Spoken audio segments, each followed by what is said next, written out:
Why, hello there, Multiverse. I believe formal introductions are always appropriate. My name is Dr. Grimm, and as you know, the Murdercave is in a very heated confrontation with one Zako Duo and his mean brethren.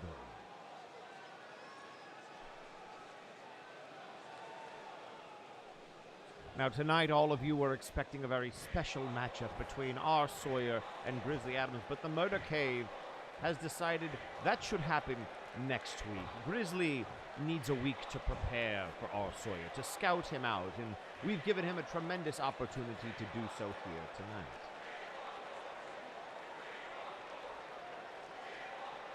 You see, Zako, the brass has put together a very special tag team match, one I think you'll enjoy.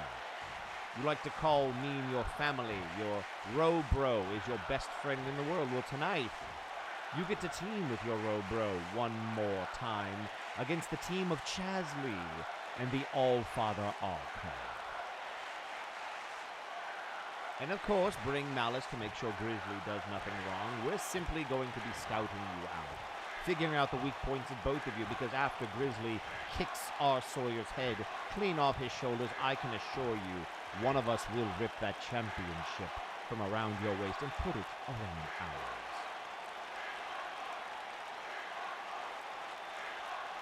I, on the other hand, am out here also to address you, XR Coon. It appears you can't leave old wounds alone. You try to rip them open and pour salt into them. So, never has this been a more appropriate invitation.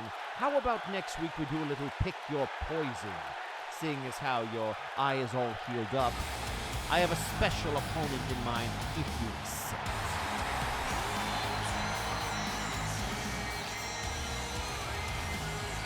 Ladies and gentlemen, welcome into Warzone. My name is Eric Genericson, and I am joined once again by Jerry Aldini. And what an announcement from Dr. Grimm challenging XR Coon to a pick your poison match. It's always interesting. You see what the opponent thinks is going to be the weakness of the other guy by who they send up against them. I can't wait to see who each picks for the other. And interesting that Dr. Grimm, of all people, choosing a pick your poison match. I mean, yeah, that's, I wouldn't call it irony. I would call it disturbing. Creepy. That too. And speaking of creepy, we just heard from Dr. Grimm, but now we get to shift gears a little bit. We're going to be doing an 8-man showcase match. It's become a little bit of a staple here on Warzone, as it has been on Flashbang for quite some time. And Jerry, you know all about these. You covered on Firing Line. One of the most interesting brainchilds of Hey Mr. Rabbit, in my opinion. It is, and I can't blame Warzone for picking it up.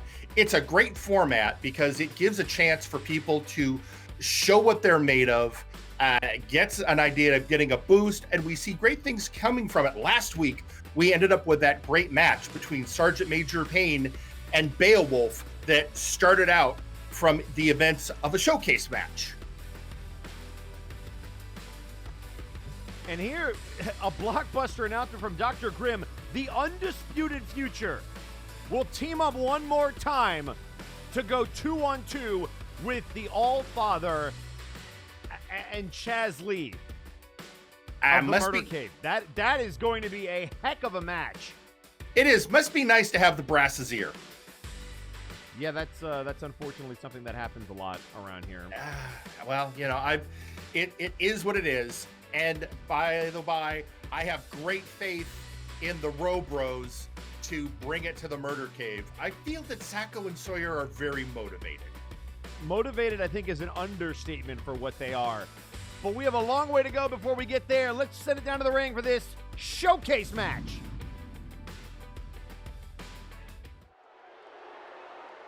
The following contest is an 8-man showcase match.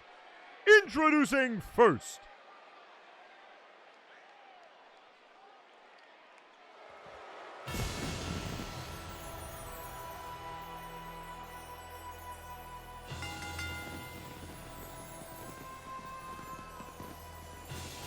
on his way to the ring representing the Absolute Units, weighing in at 255 pounds, Absolute Washington. With all the focus on the Absolute units, particularly with TJ, the Mint Gable, and Fortress Wade, it's going to be nice to see Washington himself come out for a chance to stand in the solo spotlight. And showcases are so unpredictable, not just because of the nature of the match itself, but because we don't even know who's coming out till we see them come down the ramp. It's always exciting. The fans love it when somebody they didn't expect shows up. You never know. Everyone thinks, oh, it's going to be a whole bunch of maybe low-card folks, and then you get a champion coming out. So, yeah, it's going to be great. I can't wait to see who's coming out next. And the units could use a little bit of positivity after getting rocked the last couple of weeks. I agree completely.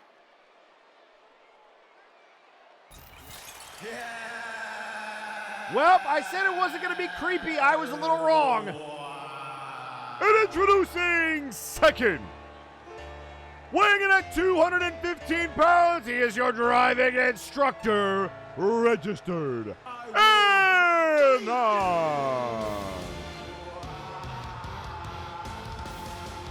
a man who we last saw at Multivania in that Money in the Bank, Mega Money in the Bank ladder match. Well, man, you last saw I've had to spend a lot of time in the HR office recently there, Eric. Oh, you had paperwork to fill out. That's right. Yeah, paperwork and, for some reason, blood draws.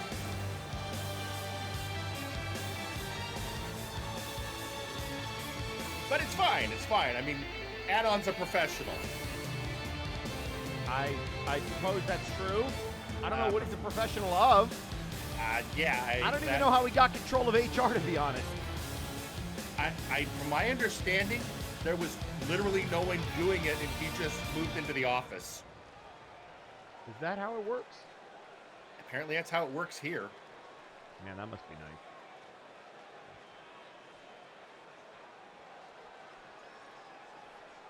And next, I can't wait. And introducing third, representing Omega Club, weighing in at 239 pounds, Whitney Lee. And folks, coming up later tonight, Omega Club's own Alpha Kong, a teammate of Whitney Lee, the man who recruited him, will be in a triple threat match against two former members of Omega Club, Trice of Legion and Burnout Vaughn of the Roughnecks. And the winner of that match will face Sir Uncle Dunk for the Nexus Titan Championship following their win in that six-man tag match last week. That was a great, we were reviewing it on Firing Line, and it just was great to see that they still had that chemistry, but now they got to fight each other. And I don't think that's going to be a problem for any of them. No. I mean, Alpha and Burnout have a measure of respect for each other, but Trice, no quarter given. Oh, no! Speaking of Legion,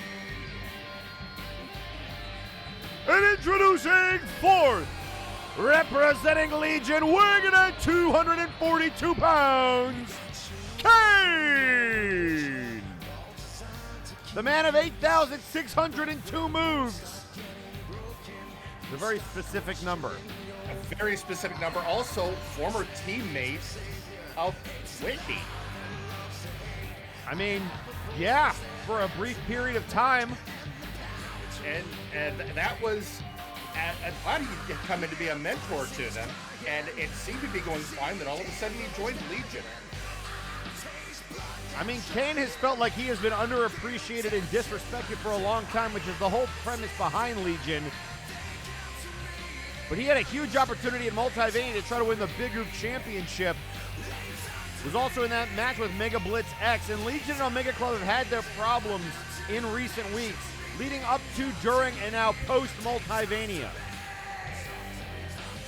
I just can't escape the feeling that Kane is sort of the odd man out of Legion. And I only say that because he's the one member of Legion I feel has a legitimate gripe. Maybe that's just me.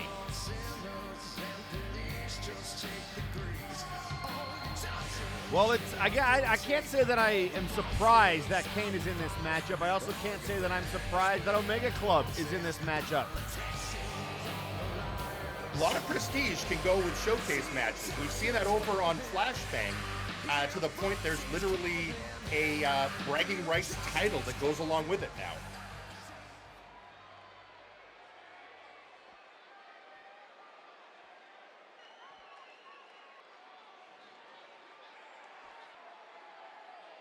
But we're halfway through our 8.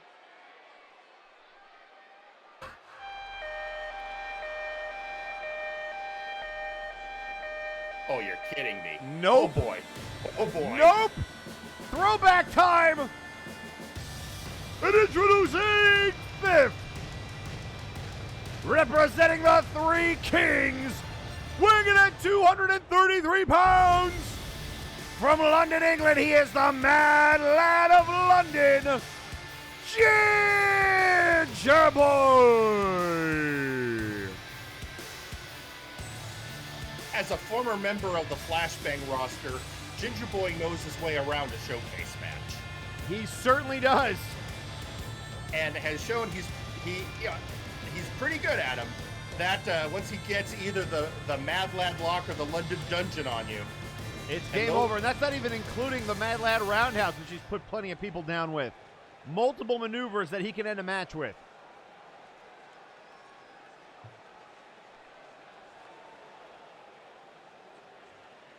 A former Warpgate Hardcore champion who later tonight, McMorgan will be in action in an Extreme Rules match. Oh, no. Oh. Okay. It's Mr. Butler. And introducing 6th, weighing in at 352 pounds, Mr. Butler. Oh, okay. Sure. The Butler's in the building. And there's been a lot of controversy over what happened last week involving the Outlaws, specifically CGR Killer and Sparrow, thinking that something might have happened to Sparrow backstage. And Butler has already been implicated. He was the one man that both of you and I speculated was not around before that matchup that we hadn't seen yet.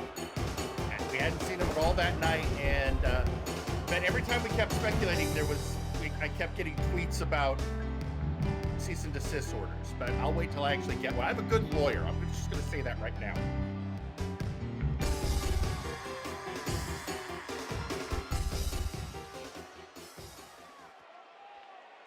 Disturbing.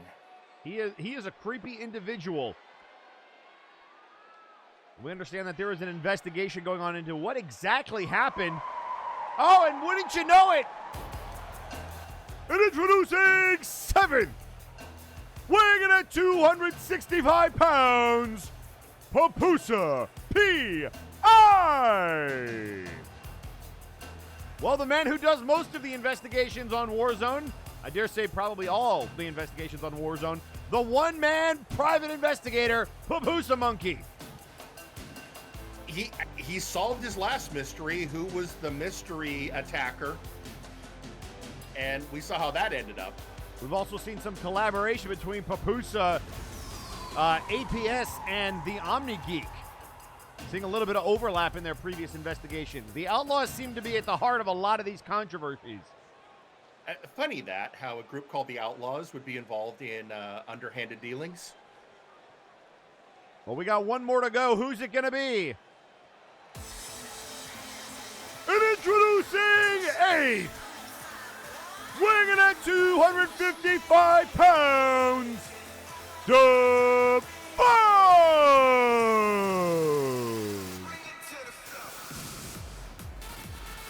And here's a man with a storied history in MNW, a member of the Funky Beats, but going solo tonight. This is probably, I'm going to say, in my opinion, the most underappreciated wrestler in MNW. I mean, he's got quite the track record. He's a former tag team champion. I mean, we'll take you back to Apocalypse at that unsanctioned match that he has with Redacted.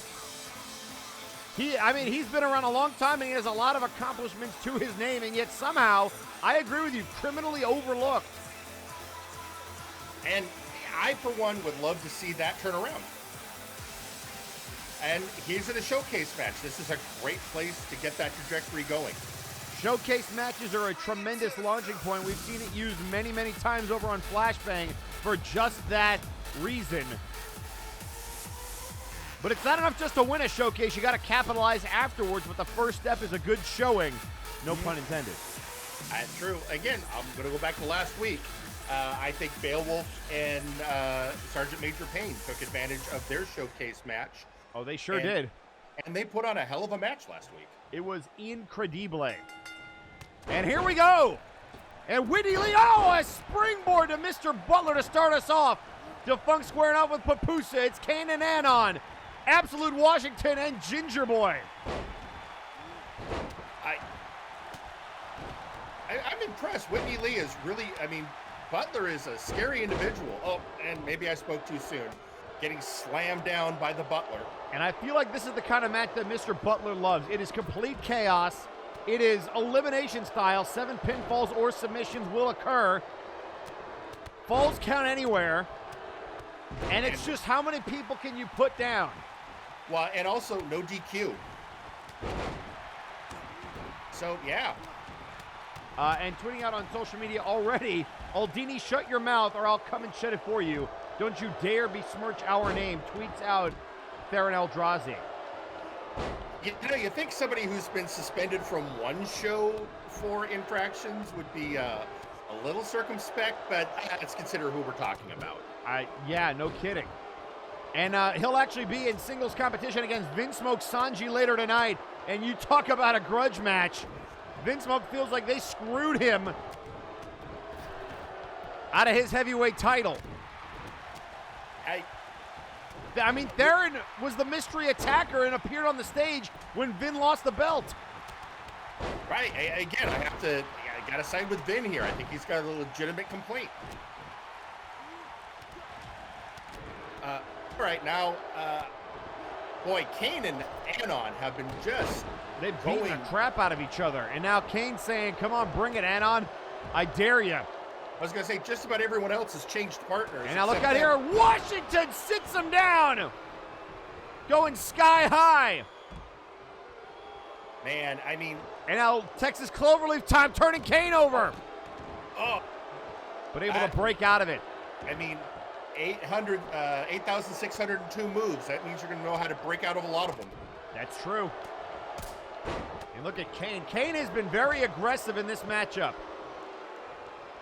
Hey, shades of the creation. A little bit of a brain chop. And through all that hair gel. Does that count as armor? And here comes Anon going right back after Kane. If you listen to Raphael Sampson's endorsements of the product, sure.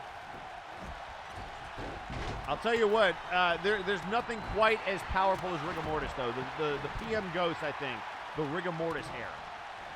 True, and he wears it well. When you can see it. And what a drop kick to Defunk! Ginger Boy driving by into the cover. Thanks for playing Funk. 2 on a kick out.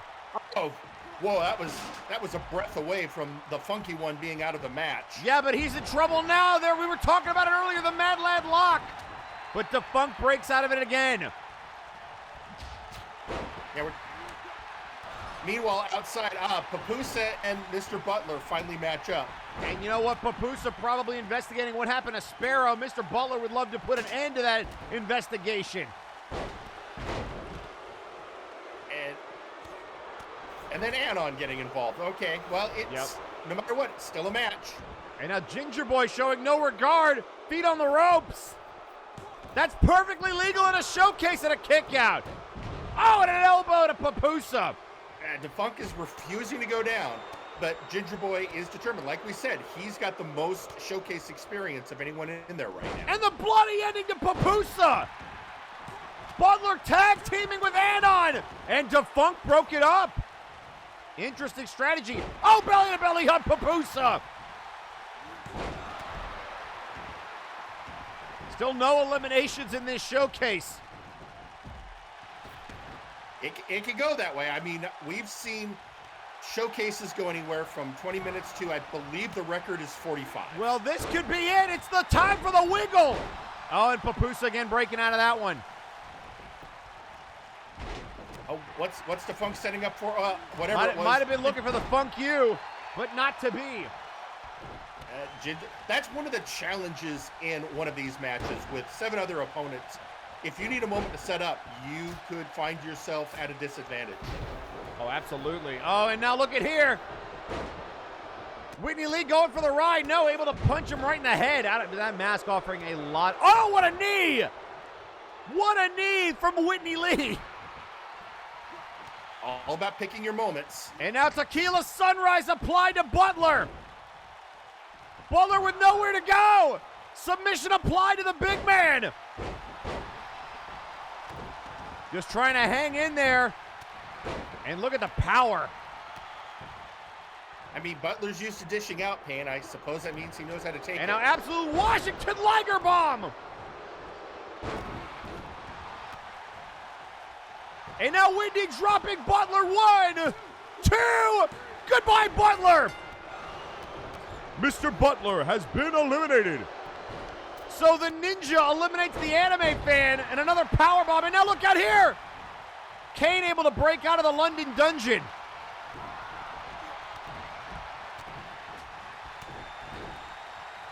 I wonder if his Ninja experience gave him some insight in how flatliner! Papusa goes down, flatliner, 2! Got him! Papusa Monkey has been eliminated. That's 2 eliminations for Whitney Lee. And there goes Washington. Thanks to Ginger Boy. Absolute Washington has been eliminated. Injiguri to Whitney Lee. And just like that, we are down to 5, and from behind, Defunk! Defunk looking for the Funk U! And he got him! I mean, you gotta imagine this would be an upset. Ginger Boy, Funk U a second time! Well, as we into were the saying, cover! 2! And Funk got him! Oh, what an upset! Ginger Boy has been eliminated! We were saying how underappreciated the Funk is. I think this was his chance to maybe make that point, taking out a former world champion. And Whitney Lee eliminated Butler and Papusa, so they'll have plenty of time to talk in the back now. And we're down to 4. Whitney, Anon, Funk, and Kane. And there's the flatliner to Anon looking for his 3rd elimination. Whitney Lee on a kick out. Anon ever resilient. Well, okay, now the Ninja and the oh, and Kane! Kane in trouble! Funk you! 1, 2, got him! Kane has been eliminated. All right, we are now 2 eliminations for Defunk, 3 for Whitney Lee, and none for Anon. So Kane goes down, but lasting to the final 4. And now right hands, look at Funk.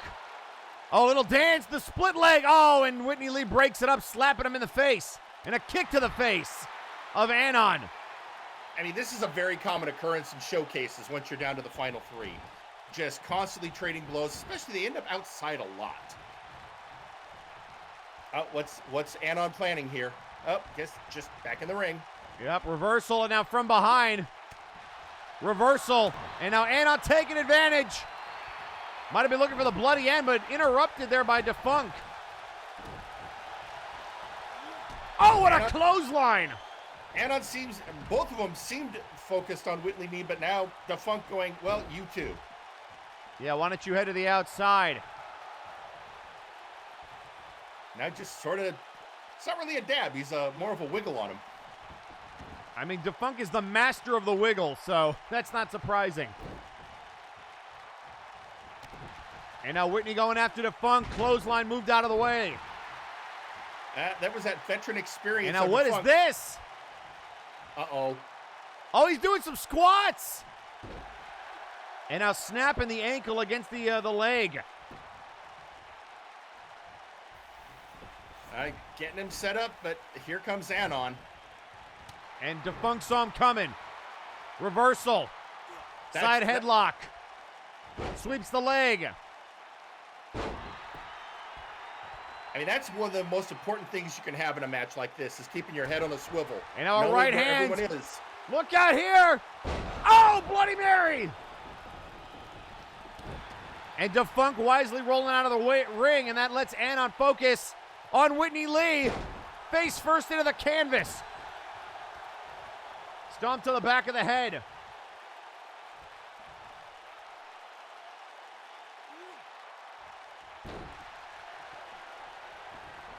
And now Anon looking to put away Lee. Reversal by Whitney Lee. Whitney's been very impressive this whole match. He's been keeping it up with a lot more experienced wrestlers than himself. He sure has. Whitney with 3 eliminations already. Into the corner, nobody home. Backhand. Might have been looking for the flatliner, but no. Pushed away by Anon, knee to the face.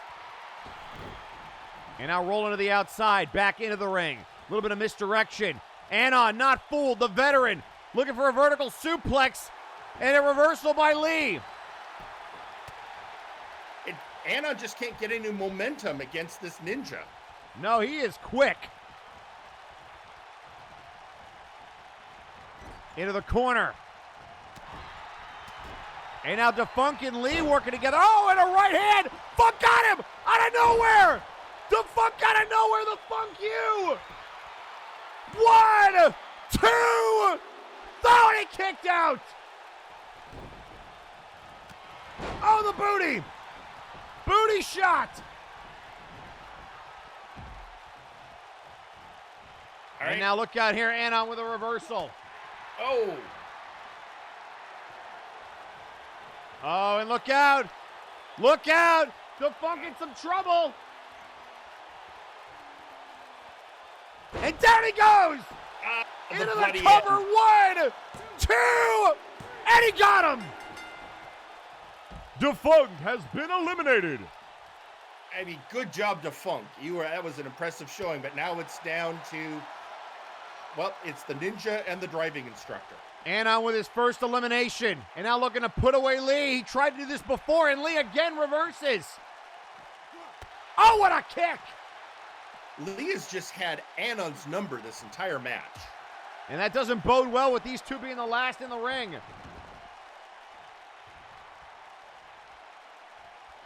And now picking him up.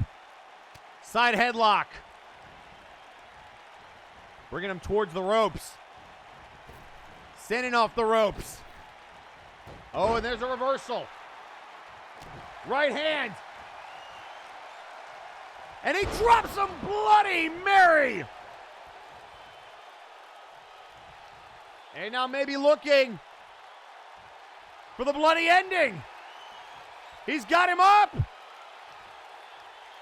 Trying to package him up to eliminate Defunct and then Lee.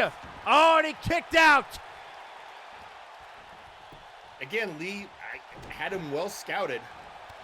Oh, what a knee. And if he hits this, it could be all over.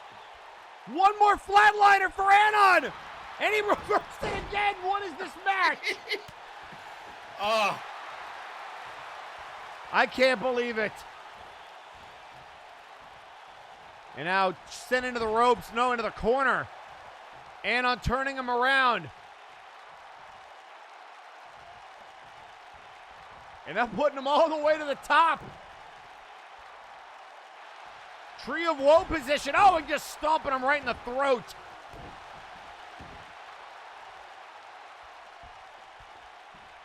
This has been nuts. I mean, brutal, but you expect that in an Anon match. And now face first. Stomp on the elbow. Nice deep arm drag there. And look out here, reverse, sender, return to sender, an arm drag of his own. Setting off the ropes there, no into the corner, clothesline. And now picking Anon up. Back elbow, Punch into the corner. Oh, and sent up over the top rope and hanging on his lead.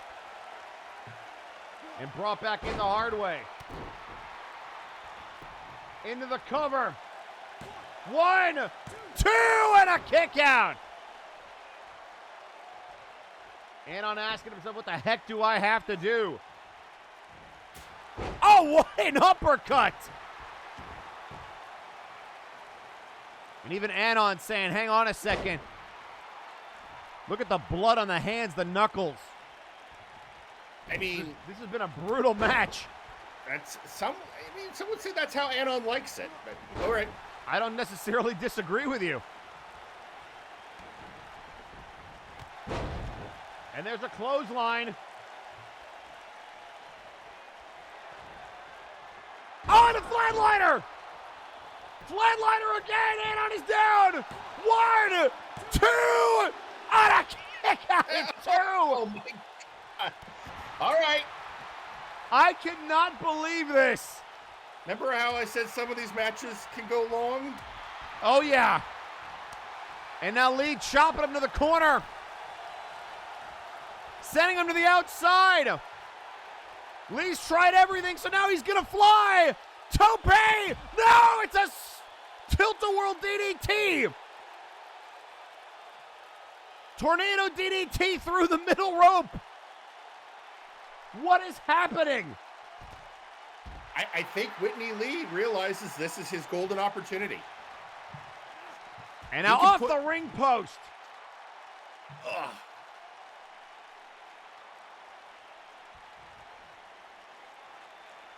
Hang on, I guess that's the twist, the twizzle, twazzle.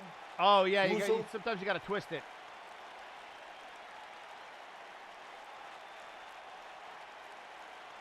Oh, yeah, that did it. And now Whitney Lee taking his time, just trying to figure out what he has to do to keep Anon down. Well, I suppose also he's like, oh, here's a moment to catch my breath. I mean, that too. But that can come back to bite you if you give your opponent a chance. Drop kick right out here in front of us into the apron. And there's Anon fighting back. Anon refuses to quit. They keep reversing each other. Oh, and a drop toe hold. Oh, that almost was very bad. And into the ring we go. Anon just barely missed that table. Oh, backhand. Oh, what a chop. Backhand. And now looking for the fall-away slam.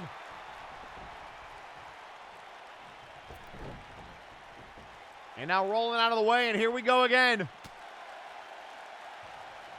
And I'm saying, where do you think you're going? Head first off the apron. I mean, welcome to showcase matches. They are unpredictable. And now, face first off the apron. And will that be enough? 1, and a kick out at 1. And the answer is no. Whitney Lee is determined. And a right hand. Look out here. Bloody Mary connects. Into the cover to put away Lee. 1, 2, and a kick out at 2. Oh. Good on you, Whitney. Keep going. But I cannot believe this. This has been ridiculous. Knee to the face.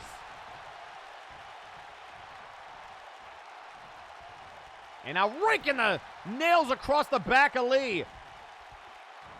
Boot to the midsection. Oh, inverted atomic drop. Oh, those are never fun. Double axe handle reversed. Turned around.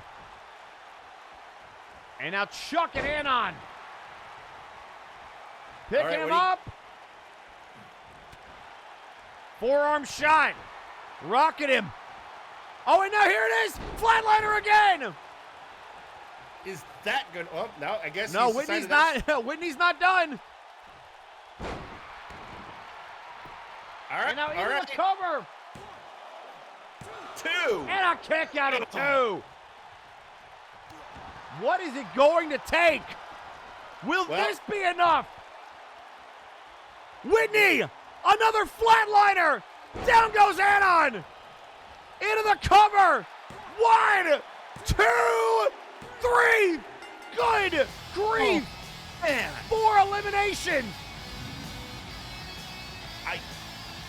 I don't know if that is the Warzone record, but if not, it's pretty close. Here is your winner, Whitney Lee. What a showing from these men. And now Whitney Lee joins his fellow Omega Club member Alpha Kong in having a showcase win on Warzone. And what a win it is. Look how hype he is.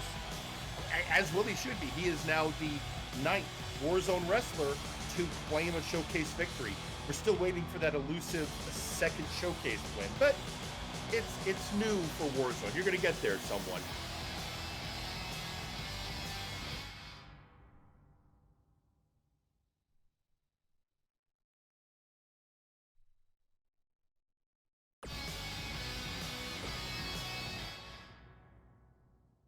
So let's remember, that's the first match tonight. And what a way to kick off the show. It is. And you thought that was brutal. Coming up next, an Extreme Rules match. We get our first look at the new Warpgate Hardcore Champion as McMorgan is in action next. I'm going to need another twist to the twazzle here. Hang on a second. I'm more than happy to twizzle your twazzle. Okay.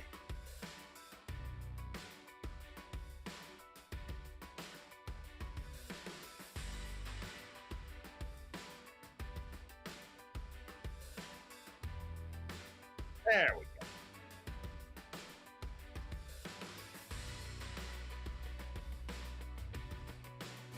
go. Well done. And Well won. that too. The following contest is scheduled for one fall and is an Extreme Rules match. Introducing first, weighing in at 265 pounds, he is the Dagger, Dagarik. Oh boy, this is gonna be brutal. I mean, former Warpgate Hardcore Champion, former member of Rhythm and Blues. One time, I suppose he's still technically a Dwarven Prince. Maybe. But, also a man who, is never the same since he was imprisoned by the Inquisition. And ladies and gentlemen, still to come later tonight, Wilson, son of Will, has vowed vengeance against Juan Chance. And tonight, some of his VIP brethren are going to look to do just that. The Suplex Express takes on Juan Chance and a partner of his choosing later tonight. Wonder if this man is in Dagarik's Book of Grudges. If he's not, it might happen tonight. And introducing his opponent, weighing in at 259 pounds, he is the Warpgate Hardcore Champion, McMorgan.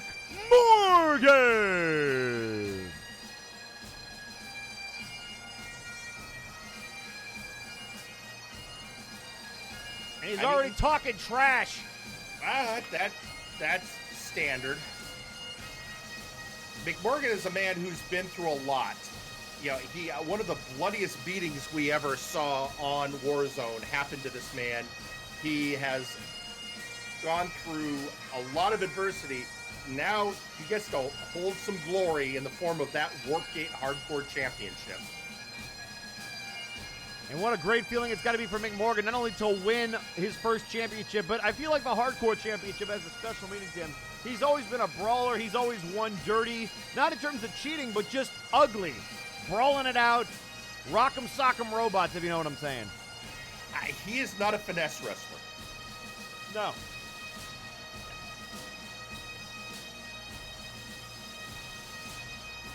Which actually makes Dagarik the perfect opponent.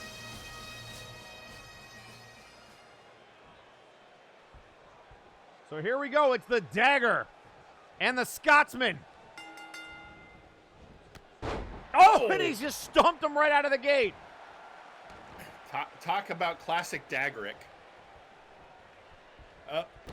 Oh, that reverse neck breaker and over the top. There we go. What's McMorgan setting up for here? And now elbows to the gut. Dagarik trying to fight out of that predicament, and he does, but he caught a back elbow for it. Looking for the poke to the eye, and Dagarik says, nah.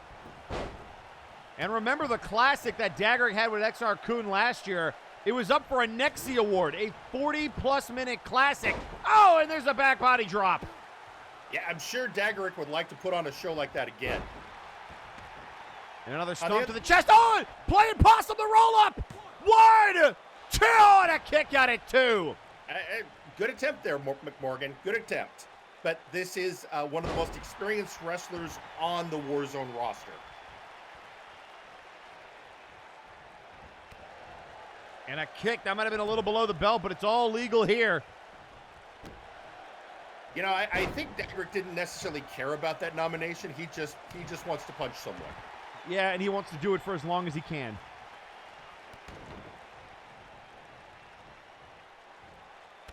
And now again, the stomp. Dagarik has some innovative offense. He is a brawler, but he can do it in a lot of different ways. He uses his body as a weapon more than anything. I mean, if you can have a callous disregard for your own safety, that can go a long way. And that makes your opponent have to be even more cautious. Well, and think about it. If you're willing to throw your own body into peril, think about what you're willing to do to somebody else. Just that mindset alone could be intimidating. And now Dagarik in control here. Oh, what a spine buster. Just staring, well, daggers at McMorgan. No pun intended. None at all, but you can't help it when you've got a man like Dagarik. For all we know, his mohawk is dangerous. It probably is. Oh, what a kick. And now a T-bone suplex. Bringing him up, and might have been looking for that military press. McMorgan says no. And McMorgan's got to be loving this. He loves to brawl. He loves to fight. And Dagarik, perfectly equipped to give him what he wants. Look out here. Face first into the middle turnbuckle. You know, I wondered if McMorgan is in the Book of Grudges, but honestly, with these two guys, they could end up best friends. Well, and this could put him here. Oh, wait, and he kendo stick time. Oh, and he thought about it, but Dagarik got back to his feet. And now looking for the Highlander. Oh, he's trying to end it quick. Into the cover. 1, 2, and how many times have we seen Dagarik kick out of a maneuver where everybody thought it was over? I mean, enough that I wasn't even getting hyped at that point. I kind of saw that one happening. But good on McMorgan. Get those attempts in. Probably should have stuck to the kendo stick. Look out here. Oh, drives him to the mat. Into the cover. 2, and a kick out by McMorgan. Dagarik now wondering what he's going to need to do to put the Scotsman down. Oh, what's this? He's setting up for something. He sure is. Maybe looking for that leaping tombstone. And McMorgan could be in trouble. And that's it. Spiking him on his head. Dagarik 1, 2, and he got him. There you go. Good on Dagarik. And you gotta wonder, does that put him in the conversation for a title shot against McMorgan? I mean, how can it not? Yeah, he's shown he can beat the champ. And yeah, McMorgan put on a hell of a job, but Dagarik comes away with the W. He sure does. If I'm Dagarik, I'm saying, all right, now give me my shot. I mean, opportunity has to be earned. But I'd say Dagarik made his point. He earned that future title shot. I would agree. Here is your winner, the Dagarik.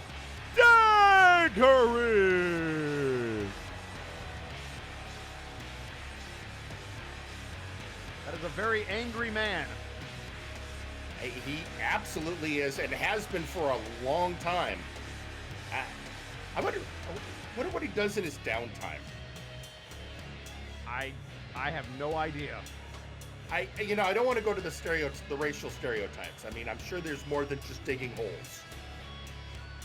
One would hope. I understand he actually made that motorcycle himself. Wait, he built that from scratch? Yeah. Huh.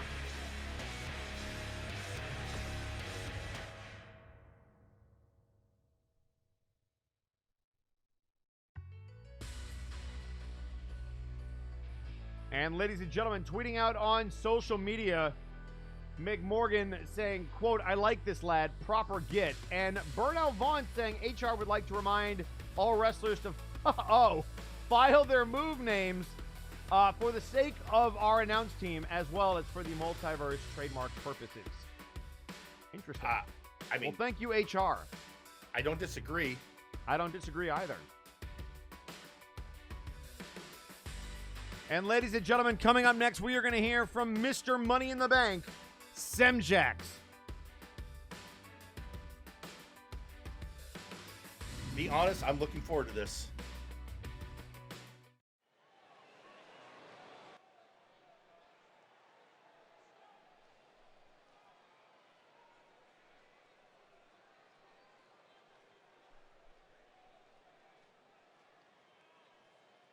There seems to be a lot of bickering over a championship that has already been claimed. You see, Murdercave, it doesn't matter if you come out here and make your proclamation that you are going to beat Zacco, because even if you do not forget who holds the key to the world title picture. It is I.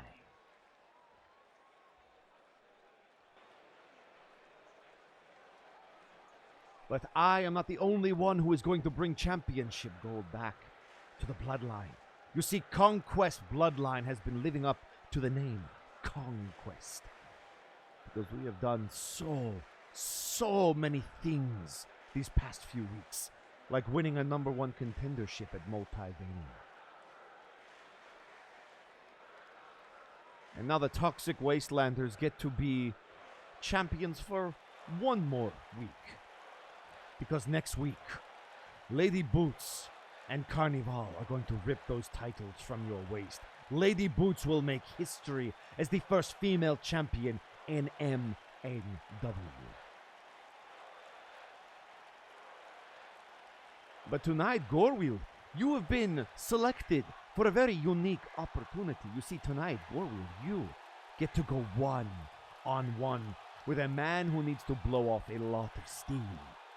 The monster Gorm.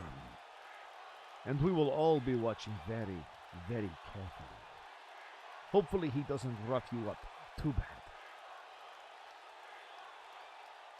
The era of the bloodline is upon us, and soon we will all be draped in gold. The world title around my waist. The tag titles for Boots and Carnival. Oh, and McMorgan, Gorm has not forgotten that you have what is rightfully his. Soon the bloodline will run MNW.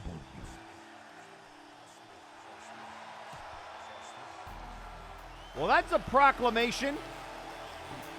It is, but with Semjax, he's not just whistling Dixie. He's got the means to back up his claims. He's also got the briefcase to back up his claims. That too. Honestly, if there was a category for most improved wrestler in MNW, he'd have to at least be a nominee. I would agree.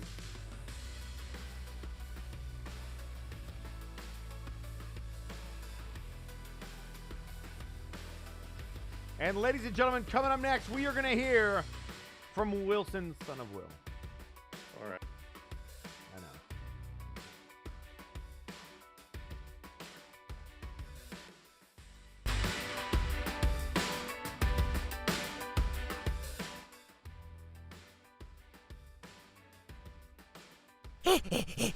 Good evening. This is Brian Belaveres of the Wilson Observer newsletter with Wilson. Oh my God, what the fuck just happened? What What just happened? What, are you blind? Jesus! Juan Chance, you stupid son of a bitch! I'm gonna fucking kill you! You! Nobody does this to Work Rate Wilson! Nobody does this to VIP! You think you have Juan Chance? Well, you have 0 chance of surviving once I find you! You disgusting piece of shit! You don't make a fool out of Work Rate Wilson, and I'm gonna show you, that Neanderthal, and that giant camo-wearing dipshit what happens when you do, you fucking cunt! Well, calm down, Wilson. You're gonna make the network cut the mic. Fuck off, Ryan, you piece of shit, dirt sheet! I just had the worst week of my entire life, and you're gonna lecture me? Eat shit and die! Sorry. Anyways, what do you plan on doing about this? Are you going after Juan? Oh, you wanna know? Well, Ryan, let me tell you! While I deal with my business going down on Flashbang, I'm gonna make Juan Chance's life a living, breathing hell! Sleep with one eye open, Juan, because I'm going to fuck you up! Run for your life, Juan Chance, and take everything you hold dear with you, including those precious friends of yours! Ah, fucking bullshitty pissing fuck! As you can see, Wilson is incredibly angry that he lost to Juan Chance, so I better get out of here. This has been Ryan Belivares of the Wilson Observer Newsletter. Good night. And ladies and gentlemen, for the first time in what I can think of ever, we're going to hear from Juan Chance. On last week's show, with the help of the combined force of the Tongue da Bunga, we got the win. I got the pin. But most importantly, every cent I earn from this match is going to be going to the funds of Maximilian's Hospital. So let me remind you that this is the year of 2021. And it hasn't stopped, and it won't stop until the people respect my name. And anyone who dares not to, you better start. For this is your one chance. Not your third, not your second, your one chance. And if you don't, it'll be your last mistake.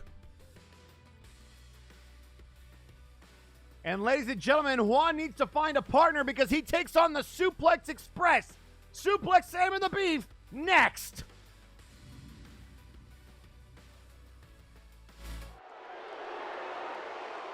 The following contest is a tag team match scheduled for one fall. Introducing first, being coming to the ring by Wilson, son of Will, and the Doctor of Albinomics, representing VIP, weighing in at 315 pounds, the Beast. Well, they brought some backup. Wilson and the Doctor of Albinomics going to be at ringside for this match. Yeah, the numbers game already showing itself. That is just dumb. What do you expect from VIP? Honestly, what do you expect from Wilson? Better. And, yep, they're one half, so, I don't know. Beef, you could do better. That's all I'm saying. Do they really need to bring all these people to ringside? I guess the Beef likes his entourage. Also, why isn't Wilson in this match? Convenient that he calls out Juan and then doesn't go in the match himself. And introducing his tag team partner representing VIP, weighing in at 255 pounds, Suplex Sam. The former amateur wrestler, one half of the Suplex Express, the Beef and Sam, about to get it on with Juan and a partner of his choosing. I mean, I remember when this guy debuted and as part of Shoot Nation, decent run on the early days of Flashbang, brief time in Nakama Worldwide, and now VIP. He doesn't seem to stay in factions very long. Maybe he's found his niche. Maybe. Also tweeting out on social media, Kelly saying, quote, Omega Pub is now open. And McMorgan tweeting out in response to Semjax, quote, a proper bloodening. As my first match as champ, I have no anger losing to a former champ, especially Dagarik, so if he becomes a contender, so be it. I look forward to it. As for Semjax, tell Gorm I'm waiting. I'll let him talk for himself. Oh boy. And introducing their opponents first. Weighing in at 207 pounds, Juan Chen.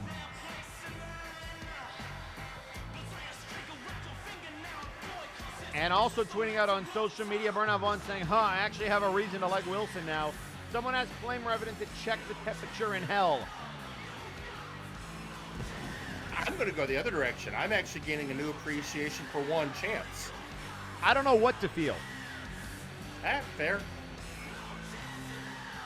I mean, this kid's had to overcome his unfortunate history. I mean, that is true. And, trying to make a name for himself, always looking for that one more chance. And last week he had it. Yeah, Thunderbugger and Juan Chance upsetting. That's the best way I could say it. Upsetting VIP. That makes me wonder, who does he get as his partner? Did he pick, is it Max? Is it Unga Bunga? I mean, did he maybe ask for a favor from Doom? The people VIP have to face for the trios titles? Also a good possibility. It wouldn't put it past them.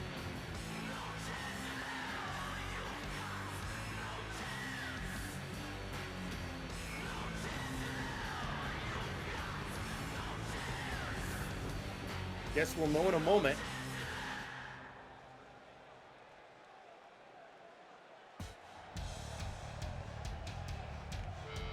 And introducing his tag team partner, weighing in at 222 pounds, Devon!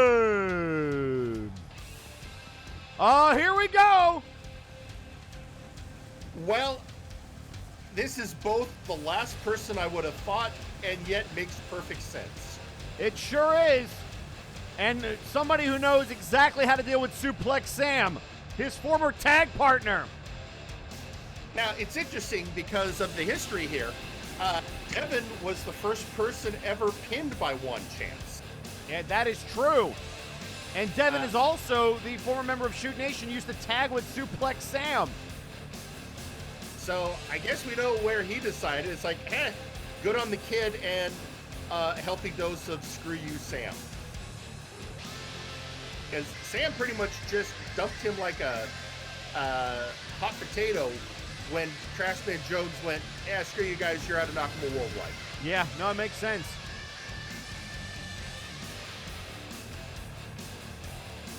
Well, this just got very interesting. And you can see right ahead of us, Sam's pissed. I mean, yeah, Sam is very pissed, and Wilson is just as pissed. And here we go. The beef going to start off with Juan Chance, and here we go. Devon and Sam on the outside just glaring at each other, but look at the numbers game. Wilson and the Doctor of Albinomics just glaring on from ringside. Oh. Kick to the gut. Oh, good dodge of that clothesline. Oh, hitting the beef outside. Also, if I'm not mistaken, wasn't it Suplex Sam that Juan Chance beat? Is it? I'll have to go back in the book. We'll have to check the book, but that would be even more apropos for this match. And look at the Doctor of Albinomics already, and now here comes Wilson, already making their presence felt as these forearm shots are not even staggering the beef. Like, what is this monster made out of? Oh my God! I'm being told I was. And look at Wilson. Misremembering. Wilson getting real close.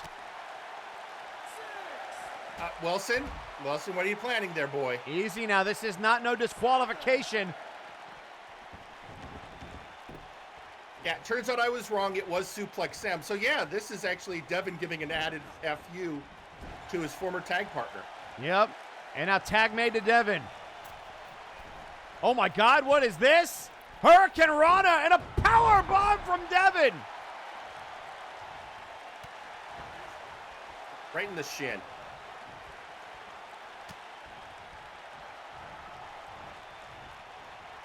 One thing that both Juan and Devon are going to have to deal with is the Beef's size and power advantage. That's true. And Devon, a submission expert, MMA fighter. Yeah. Now, to be fair, Devon's first ever one-on-one match on Flashbang, he tapped out the Creation. Which is impressive. I can count on one hand the number of people that can do that. So, yeah, Devon versus the Beef, it's not the mismatch you might think. And look out here. Oh, a stomp! Right to the shoulder, the side slam. And that foot right across the shoulder. That's a good way to shatter your collarbone. And now kicking away Sam. I mean, now you're dealing with two guys who know each other really well. They came up in the Indies together. They were both members of the MNW Ring Crew together before forming Shoot Nation. Exactly. They're the reason we have that wood-floored Multivania. And there you see Devon is sponsored by Lowe's, which I'm also proud to announce that Warzone is now being sponsored by Lowe's. Lowe's? But why?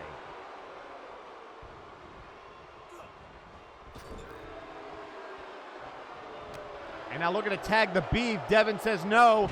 Oh, and a nice flashback. I mean, Devon knows he's in the wrong part of town. He's got to get back into his own corner if he wants to take advantage of the situation. And that's exactly what he does. Well said, Aldini. And now tag made to Juan Chance. And now what do they got in mind here? They got him up. Oh, and a Samoan drop. Nice bit of teamwork from a team that just got thrown together. I would agree, but I mean, Devon and Juan Chance have a lot in common. They were both looked at as enhancement talent when they came in early. Both suffered a lot of losses, and they built legitimacy by fighting and clawing from the bottom. And now tag made to the Beef. Oh, what are you thinking, Beef? Going after that arm again.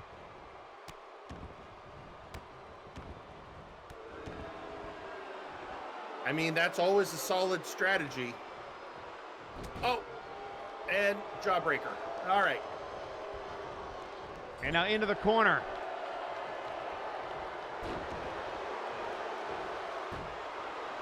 Ooh, good job there.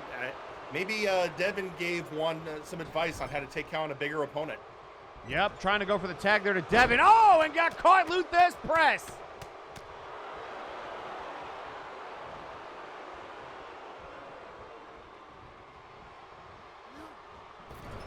And there's Devon in the... Oh! Big back elbow from Juan, but he caught a boot to the midsection. Good job, Juan. And, yep, get the Beef back where you want. I got to say, they've been working well together. Another tag made. Honestly, I think Devon and Juan are working better than Sam and Beef at this point. Yeah, look at that back elbow there. I mean, Devon is a tag team competitor. He's a former #1 contender for the tag team titles on Friday Night Flashbang. Well, and more importantly, I think he's focused on the wrestling and not the showboating. He sure is. And look at putting these kicks right to the Beef's head. And now reversal by the Beef, sending Devon up over the top rope. And now a forearm shot. I don't know. And look at this power. Look at the power. Exploder suplex back to where you came from. And now Devon in some trouble. Oh no, are we going to see the Sexplex? We sure are. Going for the ride. Down goes Devon. Sexplex connects. Here comes Juan. No, on the outside. He's staying put. And a kick out.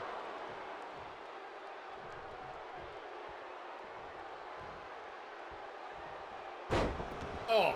And a nice inverted suplex and dropping him down into a reverse DDT. And a rake of the eyes. Somehow getting around the glasses into the corner.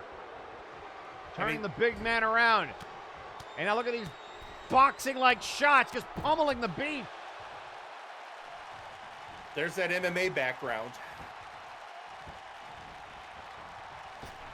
And now a boot to the head. That was a hell of a I don't know if that was wise. That let Beef tag. Did you see the stare that Devon did to the crowd? And now here comes Sam. Kick to the midsection. Oh, the STF! Looking for the STF! Sam is locked in it! He made the tag. Sam got caught, but able to break it. These two know each other so well. Yeah, you said a mistake earlier, but I think this is exactly what Devon wanted. Devon wants Sam. Clothesline by Suplex Sam, knocked away by Devon. Drop kick to Sam.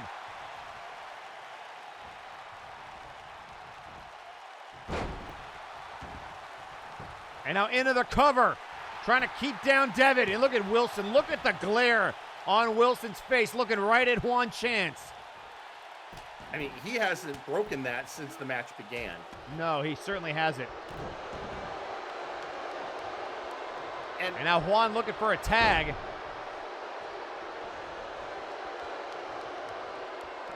Devon pulling Sam to the middle of the ring. Nice leg drop there, and now the Beef back in the action.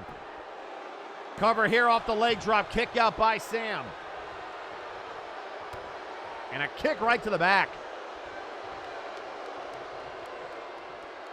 See, this is what I like about Devon's strategy. His ego is not dictating the match.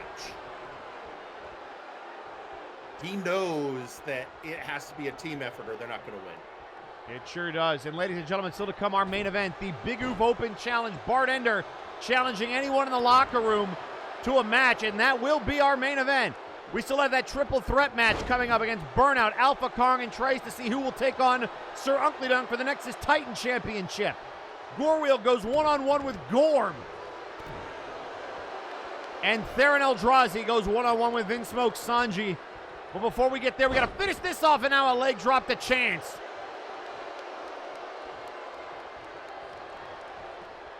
And now looking for a suplex and a reversal into a bulldog.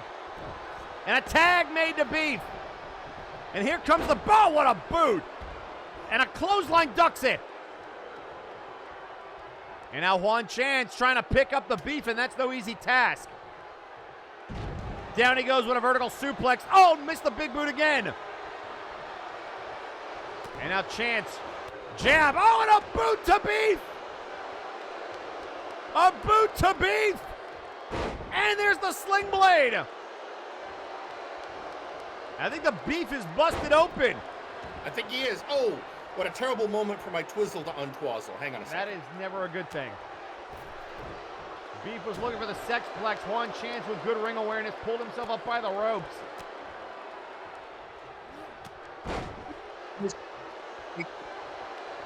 That VIP is having taking on one. They're just constantly underestimating him. Yep. And oh, there's a kick to the leg. And a clothesline from the Beef. Oh, and a boot to the midsection. That was kind of low. Both of those shots were low.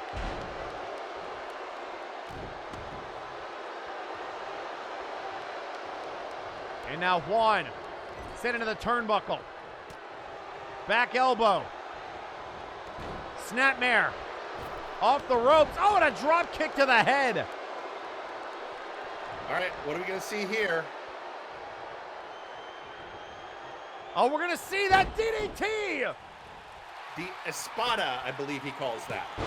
It is, and there's a breakup. And now Devon going after Sam, who broke up that pinfall. And now Juan Chance saying, I got him. And now taunting Wilson on the outside. And Wilson just staring daggers, and the Doctor of Albinomics, I can't even read him through that mask right now. But see, that might have been a mistake. That allowed the Beef to counter. And Beef saying, get the hell up.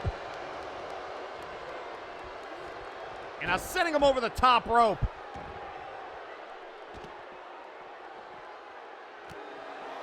Boot to the midsection. Right hand. Reversed by Juan Chance. Into the ring we go.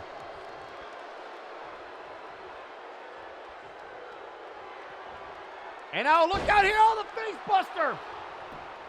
Face buster by Juan Chance. Sam didn't see it. Oh, and a kick out. That's how he beat Wilson last week.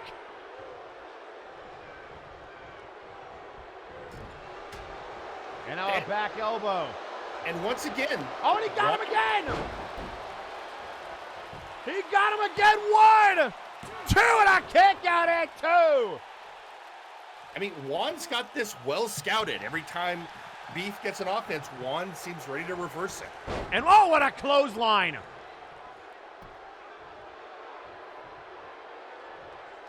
And now Beef! Oh, what a backbreaker! Oh no, oh no, what are we seeing? Juan in trouble, wrong side of the ring! Wrong side of the ring, here comes the Sexplex! Wilson saying do it to him!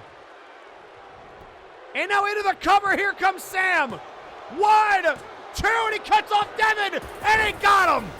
VIP picks up the win! Sam cut off the ring, Devon couldn't get there, and Beef with some revenge for Wilson. Here are your winners, the team of the Beef and Suplex Sam, the Suplex Express. I mean, however, great performance by Juan and Devon. I think they showed great teamwork. I completely agree.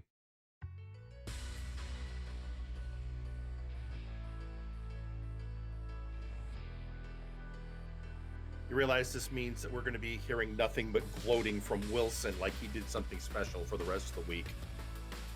Well, that's, yeah. But ladies and gentlemen, we're not done. We're still going to hear from Devon.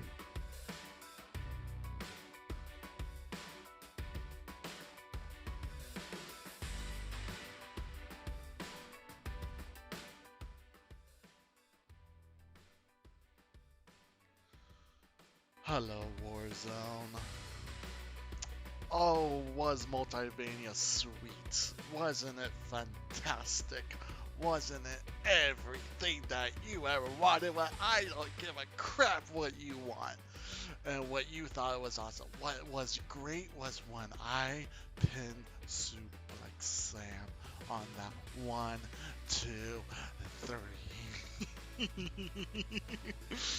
And it was fantastic. Oh, you could just hear him agonizing pain. Oh wait, no, I made him fucking tap. That's right. Oh, it wasn't a pin. Oh no, it was a submission. And I made him tap. However, on things that I have said before, the reason why I am doing this is because I didn't betray Sam. Oh, no, no, no, no. It wasn't me betraying Sam. Sam betrayed Sam. Because he betrayed Jack Abbott. No, wait, I'm sorry. He made me betray Jack Abbott. Then I left. And then, well, he joined VIP. It's a whole chaos mess, whatever. Anyway, truth be told, he wanted me to betray Jack Abbott. I did. I apologize. I brought him back. Blah, blah, blah. Story is that. However, this is not done. Oh, no. The chaos is far, far from being over, Sam. When I am not done with you. Oh no, oh precious being that you are, I am not done destroying you, kicking your ass over and over again. Oh no, no, no, no. Not until VIP is destroyed. And I have a plan to do such.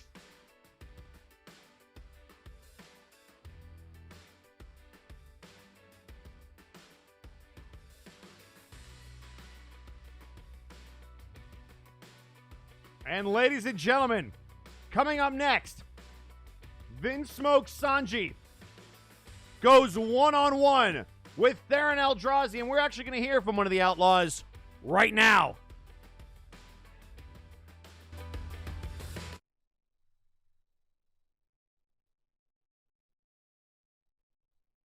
Sparrow, let me ask you a question.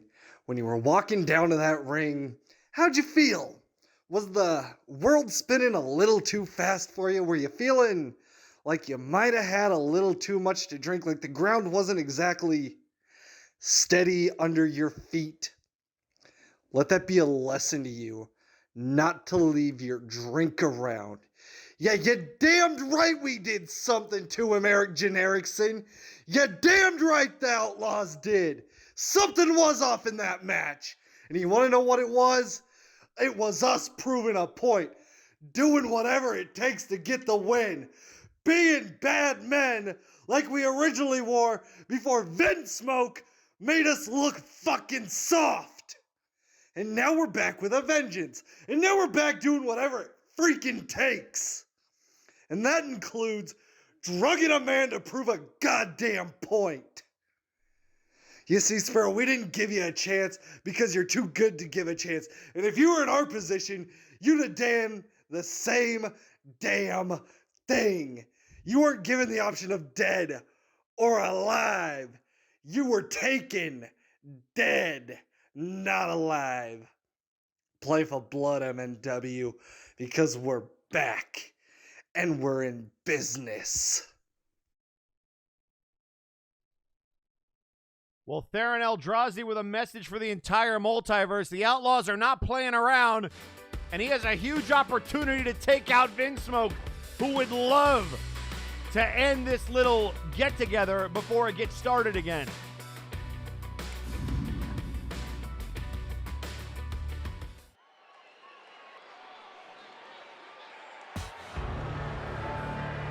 The following contest is scheduled for one fall.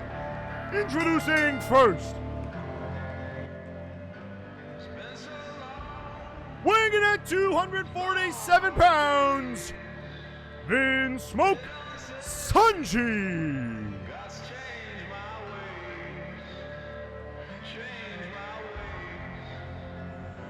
Well, here he comes, former leader of Omega Club, former heavyweight champion, former victim of a hat.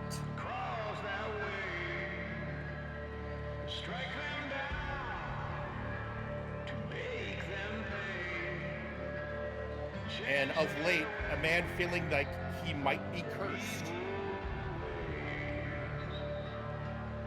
I mean, whether or not he's cursed, that doesn't help Theron in this match. No. There's no title on the line. Yeah, not at all. And we were talking earlier about Dagarik keeping grudges. Dagarik had learned a lesson or two from this man right here. And I'm sure he's in a foul mood. He wasn't even tagged in to that six-man tag team match. He was never pinned, submitted, involved, and yet now he has to wait longer to get his hands on Uncle Dunk, who just tweeted out, oh look, it's not the Nexus Titan champion. That's, yeah. Poke the bear, sure, that's smart. Always a great plan. Especially because everything I listed earlier that Vinsmoke has been through, that's just made him more ruthless. And tweeting out on social media, Beowulf saying, better hope the brass doesn't come after your ass for that, Theron. And introducing his opponent, being coming to the ring by CJR Killer, he is one half of the Outlaws, weighing in at 217 pounds, Theron Eldrazi.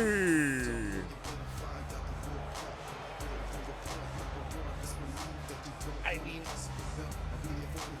maybe I'm crazy. Maybe I don't know since I'm not a mercenary, but I would think confessing to your crimes before you're accused.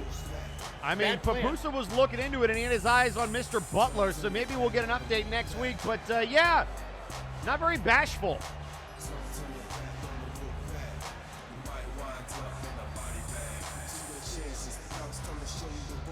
And there's that trademark bat of his. That is not, yeah, you better put it down. That is not legal. Not that I think it would intimidate Vinsmoke. I mean, Vinsmoke would probably get hit with it and then ask for another. But again, there's the X Factor. CJR Killer in the corner. And now Theron going right after Vinsmoke. Look at these kicks.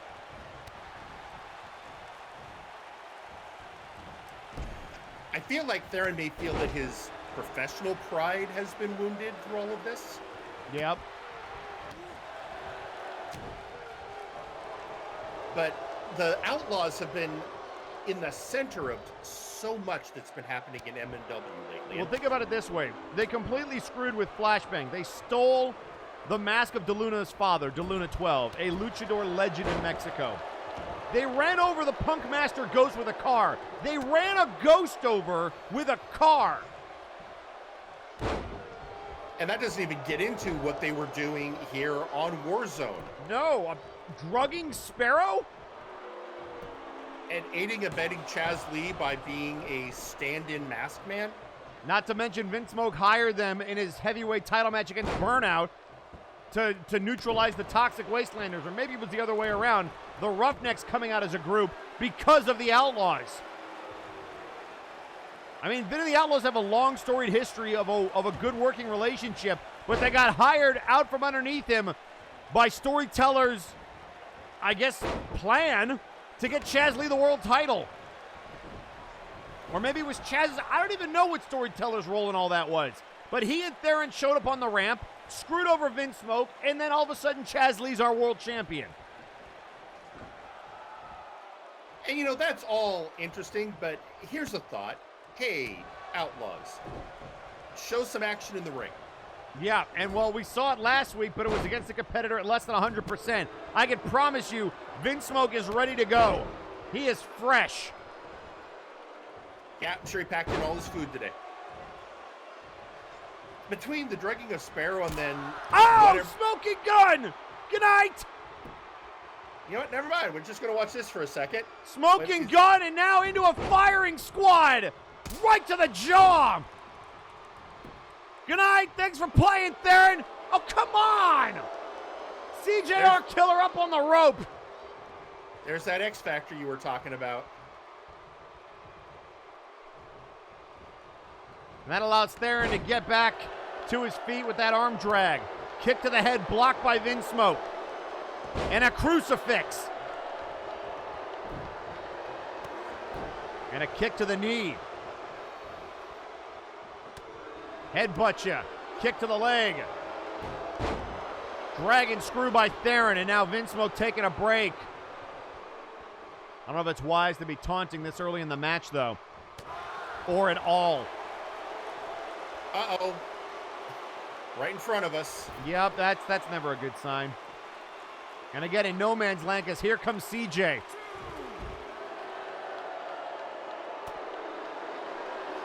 I would really appreciate it if they stayed away from our announce table. We kind of need this. Yeah, guys, move on.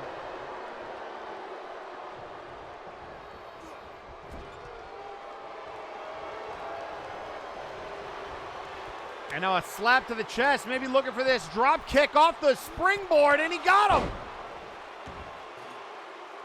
And roll, come on! Now there's a chair in the damn ring. No, no! No, not on the chair! Not on the chair! No, the back of his head! Off the, oh, that was close.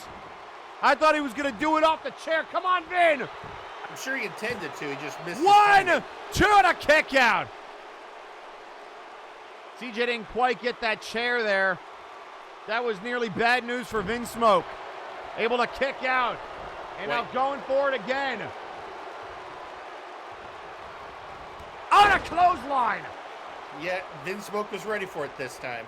I mean, he went to the well one too many times back to back. Well, that does seem to be, inverted atomic drop, and he's down.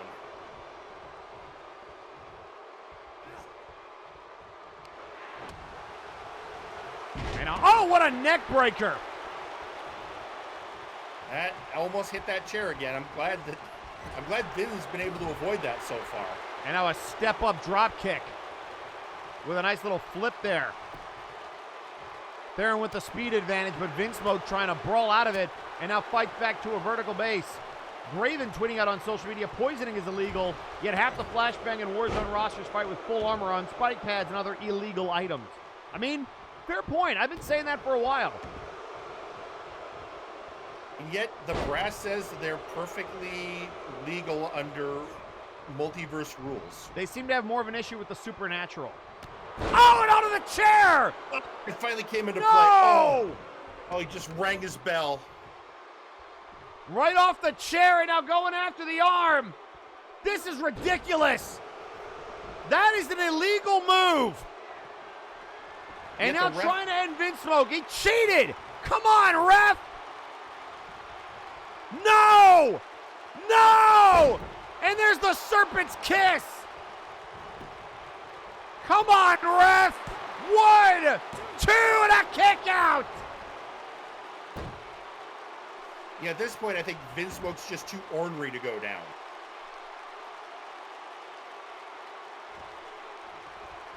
Yeah, don't celebrate there, and it's nothing to be proud of. And now a chop, drop kick. Again, that chair has knocked out Vinsmoke. He went head first off that steel. And now kick to the leg. Oh, smoking gun! Good night, Vin! Remember what I said about Vin being too ornery to go down? 1, 2, and out, a kick out! Damn it! He just kicked his head off. But not to be. And he's going for it again! And another Serpent's Kiss! That's what, our 4th Serpent's Kiss this match? It sure is! 1, 2, and 5! Oh, no! No! Vin will not die!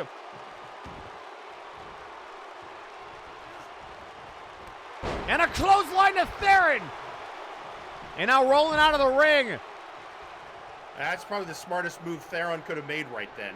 Probably. And Vin's coming right out. Oh, please, guys, not in front. Ah. And now trying to suplex him into the table, and Vin says, nah. Kick to the back of the head. And a right hand. And now back into the ring. Oh, and Theron grabbed the leg. Theron grabbed the leg. And now, oh, come on, ref. And now from behind, step up kick. Shot to the gut, reversed by Vinsmoke. Oh, and now here comes the kicks, the punches. Hammer trigger to the face. And now CJ again getting involved. This is ridiculous. This is ridiculous. Oh, come on, ref. DDT. How many times do they get to cheat?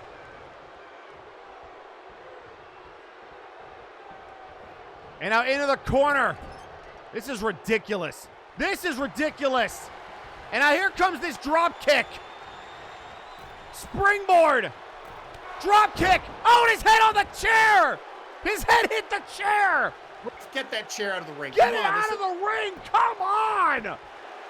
Head first off the chair, too. And he kicked out. Oh, my God. Oh, no. This is ridiculous. Come on, Vin. I can't believe I'm rooting for Vinsmoke. Another Serpent's Kiss. And Vin and Theron are exhausted. He falls into the cover. CJ is interrupted twice. The chair shot to the head. And he kicks out again.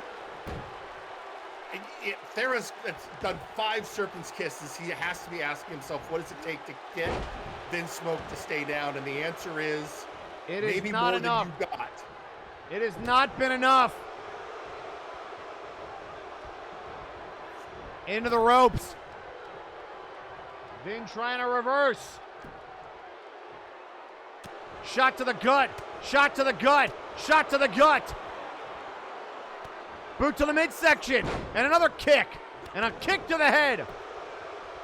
And exhausted. And Theron rolling the hell out of the ring. Yep. I was going to say, Vinsmoke, one of the most talented kickers we have in MNW, not just Warzone. And look how they are exhausted. And now CJ, a little close for comfort.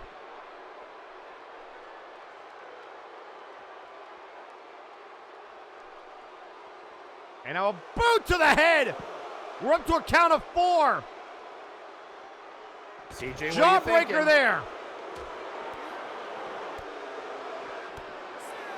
We're up to a count of 6. Vinsmoke throwing Theron. Oh, wait a, come on!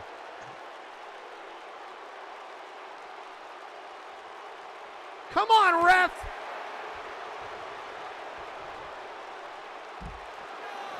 We're up to a count of 9!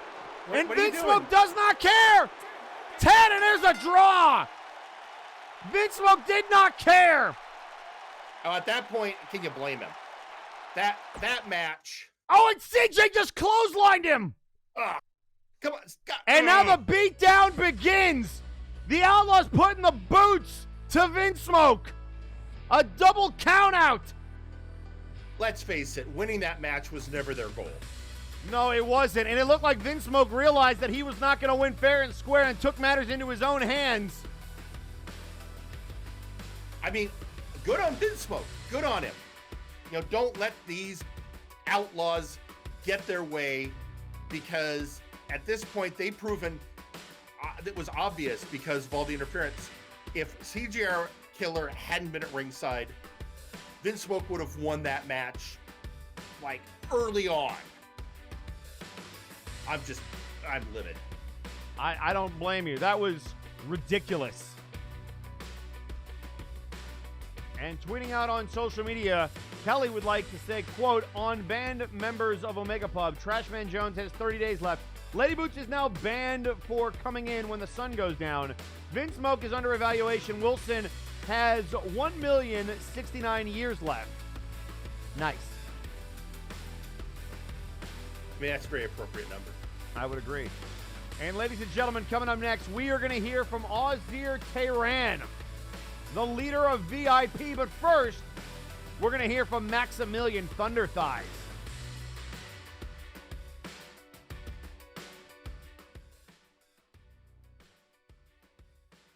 Hello, children.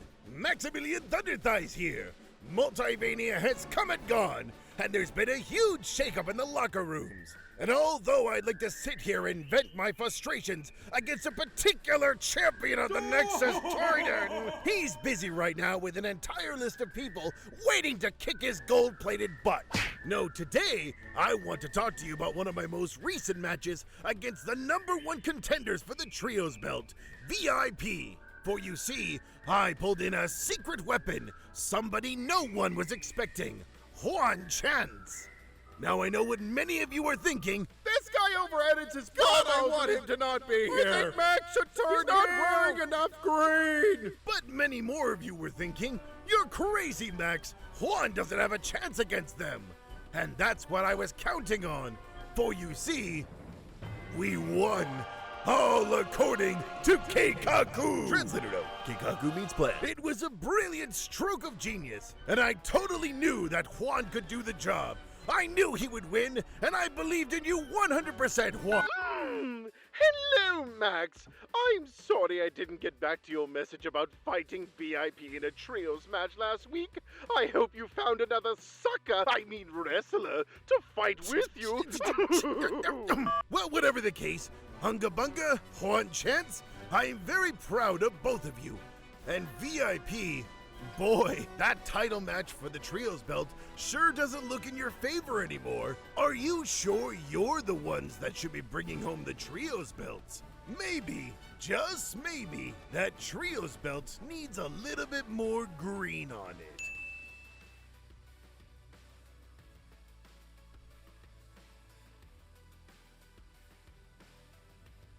And ladies and gentlemen, Maximilian Thunder Thighs saying maybe VIP not the right people to try to bring those belts back. And I think Ausir might have something to say about that.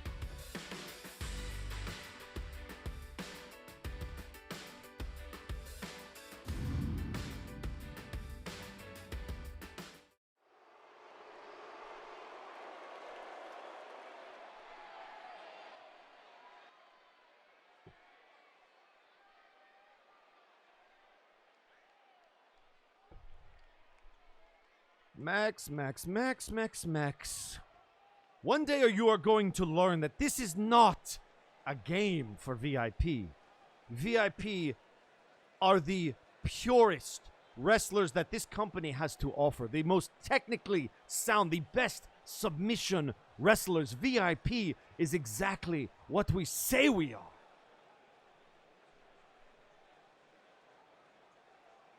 So you got lucky. You beat us once. You beat Wilson once. Even a broken clock is right at least once a day. So why don't you put your money where your mouth is, Maximilian Thunder Thighs? You think you can do it again? Prove it. In fact, here is what I will do for you if you believe that you are so superior that you believe you should represent Warzone against Doom. Why don't you find a third person to team up with your archaic caveman, and we'll see exactly who should be fighting for the Trios Championships. You see, we already beat the absolute units to win that opportunity, but if you think you can take it from us, I would like to see you try, because you couldn't hold on to your own championship. You are not fit to wrestle on behalf of Warzone. You're barely fit to run a hospital, Max.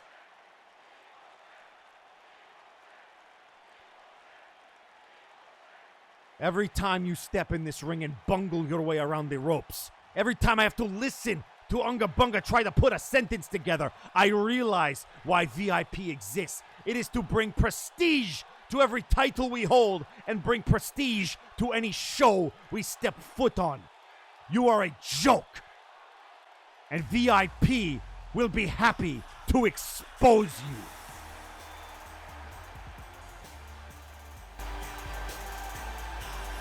Well, that's an announcement. I'll say, putting their shot at Doom on the line against Thunda Bunga and a partner of their choice. I mean, that's going to be interesting, and that will be a huge matchup. And I think the obvious choice is Juan Chance, right? I mean why mess with what worked? Yeah, but they have an opportunity to pick their opponent, or their tag partner, rather. I mean, one makes sense, but on the other hand, I think there's a lot of people with past grievances against various members of VIP that might want to shot. Devon might want to step up. That is true. Boy, so many people. It's a long list. It is an extremely long list. But ladies and gentlemen, our main event later tonight, the Big Oof champion with an open challenge, and we're going to hear from him ahead of this match. Gorewheel versus Gorm, but first, Bart Ender.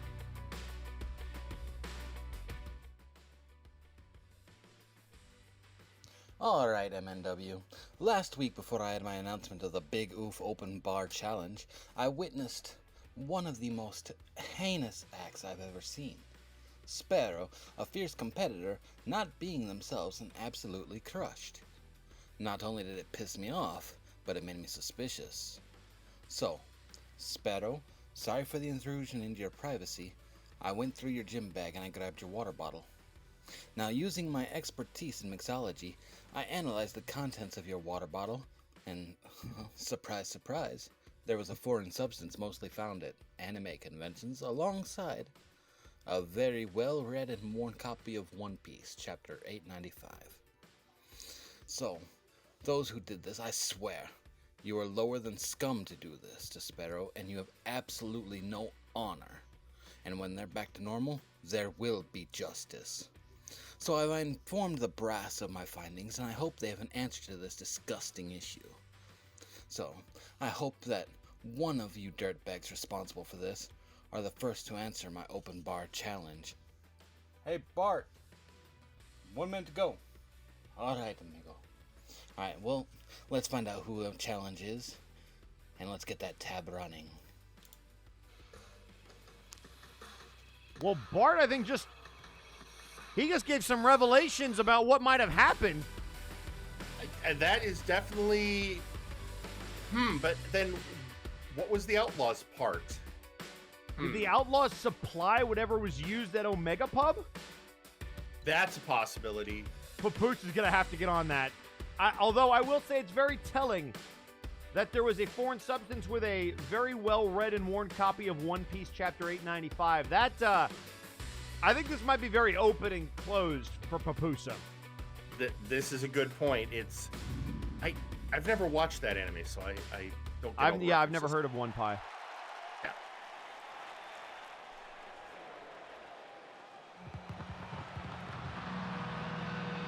following contest is scheduled for one fall.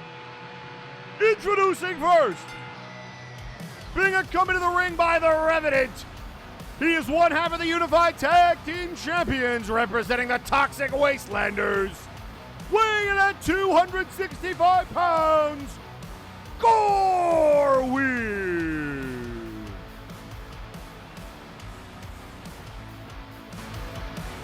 There you have it. Part of the Roughnecks, the Toxic Wastelanders, and Gorewheel. Also, my personal legal counsel. Oh, interesting. Yeah. He's really good at it.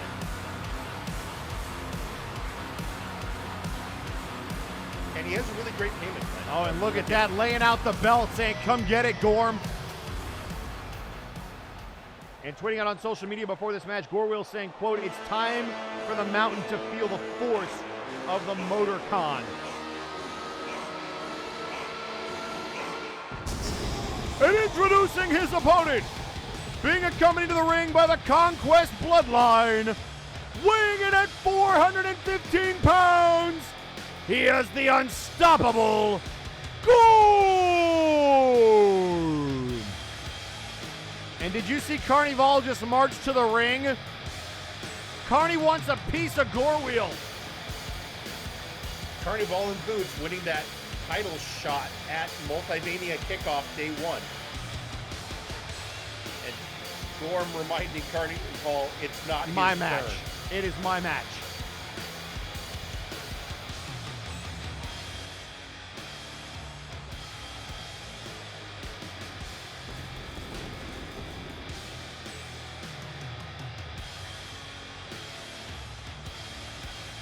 I mean, this is always going to be one of the most intimidating figures in wrestling. And tweeting out on social media, Beowulf saying, with the many battles I've seen in my lifetime, poisoning can prove a valid strategy. It clearly worked. Burnout also tweeting out, so Max is confirmed to bet on the three-legged dog at the dog track. Why am I not surprised?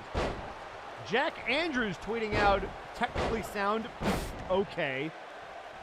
And Maximilian Thunderthigh is responding, so I am a joke, huh, Ausir? Well, guess who the punchline is?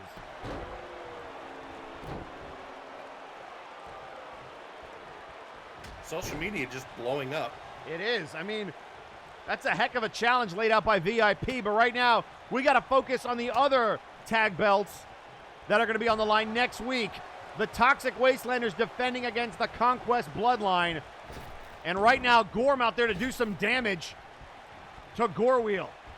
Oh, what a left hand. And a DDT. I mean, Revenant and Gorewheel went into the C101 as the tag team champions. And then, of course, we all know how the C101 went, and that ended up with the Faces of Fear holding the belts. And tweeting out on social media, Flyboy Bell saying, quote, unstoppable, looked real unstoppable when Gingy was making him choke. I mean, fair point, but why poke that beast? Oh, and a shoulder check. Oh, it's sent over the top rope right in front of Revenant. And there we go. Oh, and but the main man helping up his buddy. I mean, they are solid mates. They are, but Gorm now chasing him, and Carnival coming over, along with Lady Boots.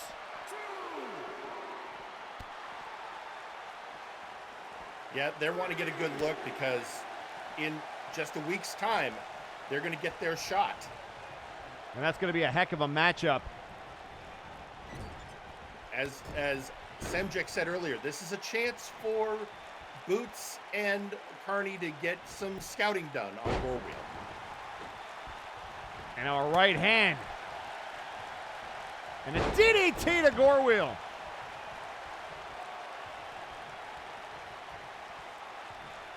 Side headlock by Gorm.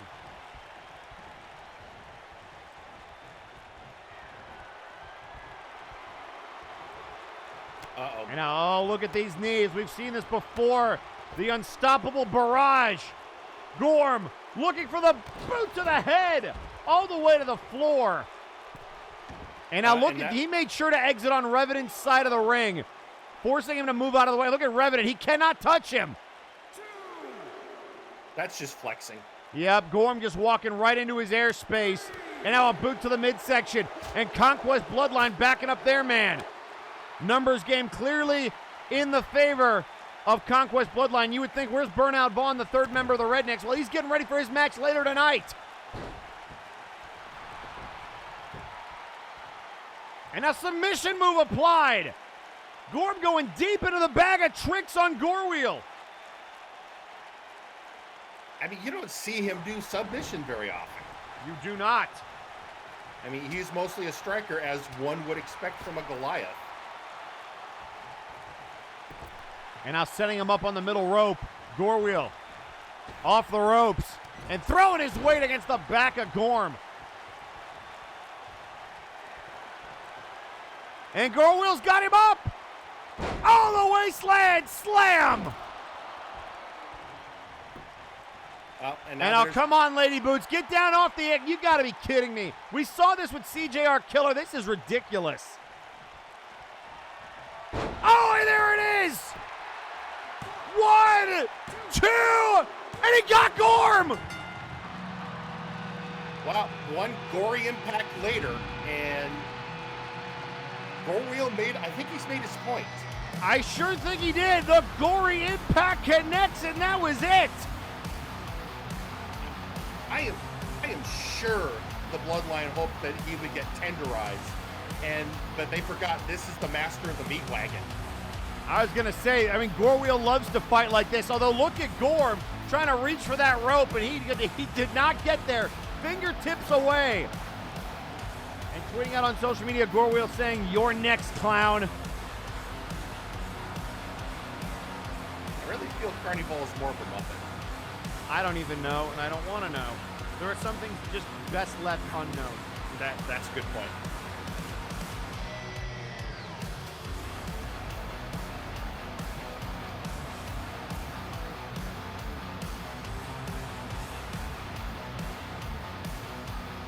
So Gorewheel with a huge win ahead of their title match.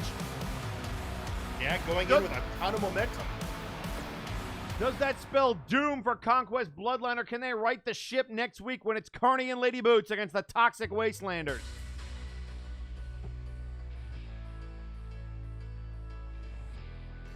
Oh, hang on. I got to twizzle my twazzle. Give me just a second. Yep. It just went out, but that's okay. I know where the thing is now. You have the backup. Yep. Yeah. You're becoming a tech expert.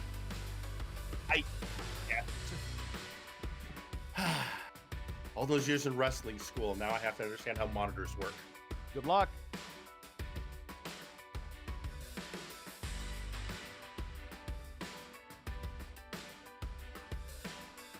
And folks, coming up next, the Undisputed Future takes on the Murdercave.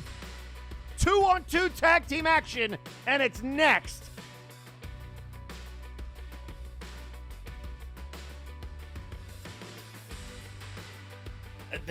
There's still so many questions about the Murdercave I want answered. Yeah, I completely agree. And we're going to see that match just on the other side of this break. Don't go anywhere. We'll be right back.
Well, y'all wanna go big? Then say that. Ho!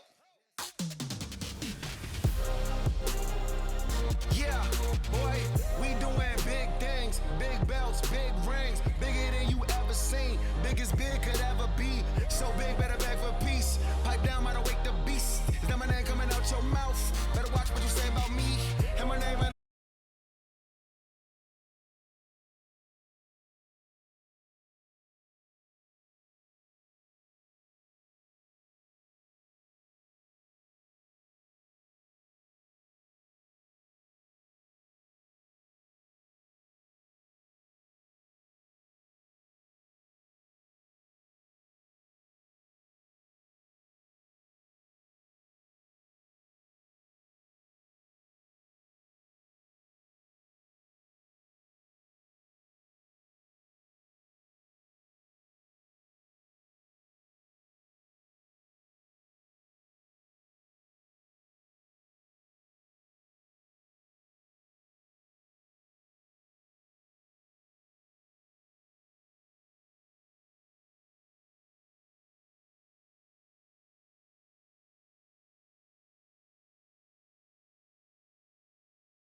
Secret that these guys have been backstage friends for a long time, but to see them actually working together is terrifying. Well, and just understanding all of the interlocking histories. I mean, you've got the history Chaz Lee has with Zacko Duo. You've got the history that Grizzly Adams has with Sawyer. And now here's the storyline. Sawyer and Chaz Lee. Remember, it was our Sawyer who said that Zacko should split from the Undisputed Future, go be with his father, go join High Voltage and have some fun. And that was the unraveling of Zacko Duo. That decision all the way back then. And now Chaz Lee throwing haymakers into the face of Sawyer. And it's one of the reasons Sawyer decided to re-team with Zacko and join Meme. Because remember, it was Zacko and Malice for the longest time. Sawyer trying to stay out of the middle of it. Chaz forced him to make a decision, and here we are.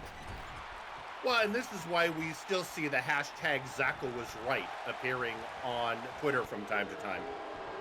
Yep, and now the double team move of the Undisputed Future, Suplex. And Meme looking good. Boot to the midsection. Arcov. A boot by Zacko to Chaz Lee, now a side headlock. And Zacko might have been right, but a lot of people disagreeing with how he went about it. Oh, what a cheap shot from Arcov. Oh, and Zacko says, I got you. Return to sender. That allows Chaz Lee to hit that forearm smash. Into the cover. The hydraulic piston off the skull. 2 and a kick out.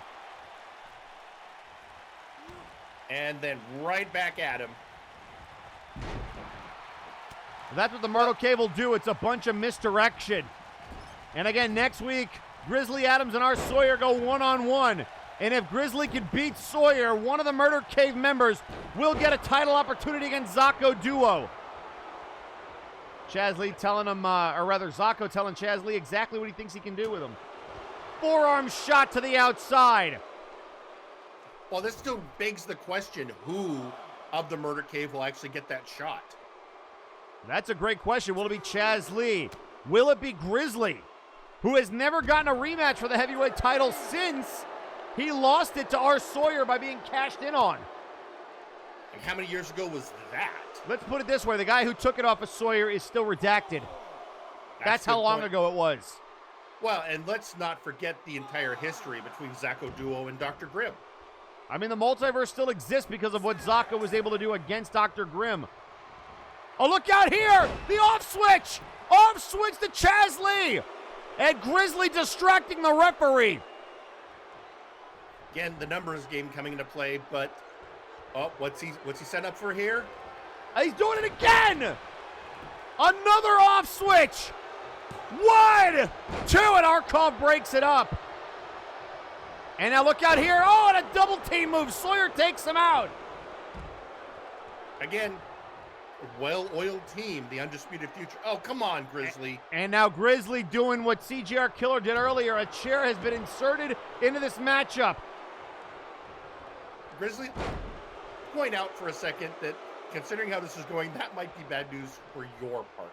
I was going to say, Zacko not afraid to grab a chair and crack somebody over the skull with it. And now tag made to Sawyer. Oh, and a shoulder check. And down goes the ref. And Grizzly made sure of it. He had the ref distracted, and Sawyer ran right into him. Uh-oh. And now grabbing Sawyer by the throat. Sweep of the leg. Interesting, Malice hasn't gotten involved yet. That's rather unusual. I mean, Malice could just be picking his moment. Perhaps. And now Sawyer sent into the ropes. And a clothesline. Sweep of the leg of Chaz Lee. And now a right hand. Shoving away Chaz. And now into the corner. Uh-oh. What has he got in mind here? There's a forearm shot. And now this back elbow that he likes. And now a boot. Cyber stunner to Chaz. And that's what it was all about. It is not Casual Saturday, but Arcov again all over it. And now trying to go after Zocco. Sawyer says, why don't you take a seat?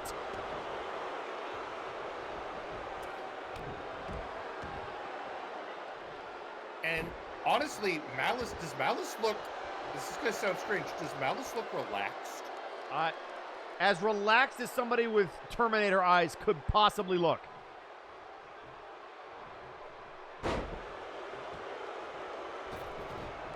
And moving out of the way of the stomp.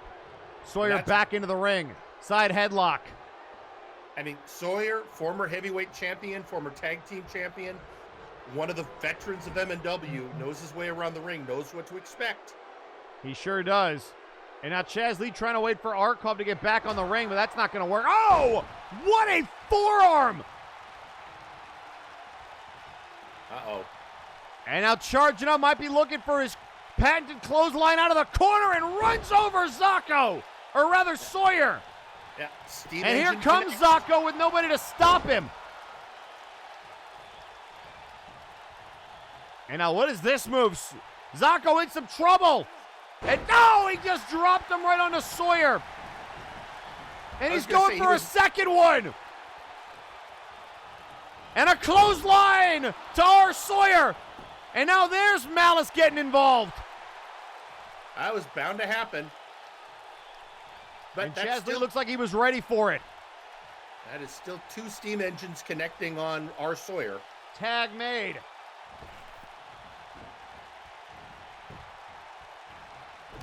And there's a reversal.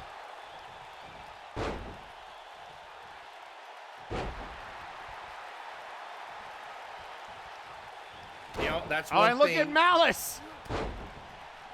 Malice having similar ideas.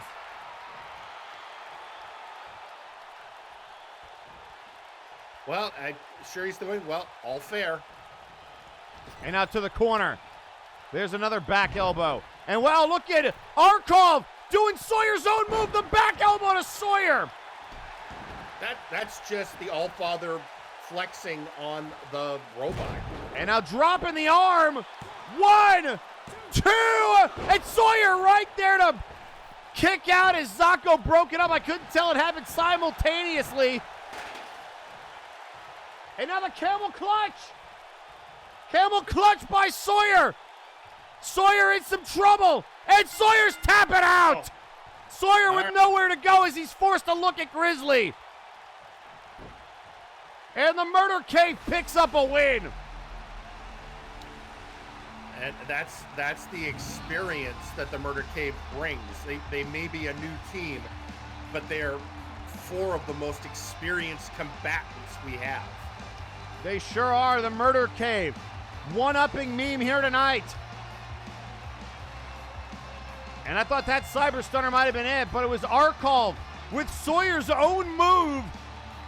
That got Zocco to get involved, and then he put him in the camel clutch and humbled him.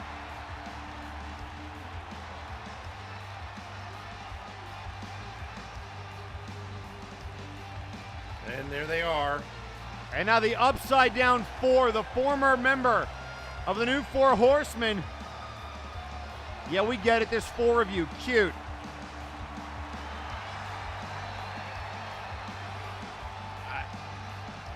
All right. Well, next week, our Sawyer versus Grizzly Adams. That's going to be nuts.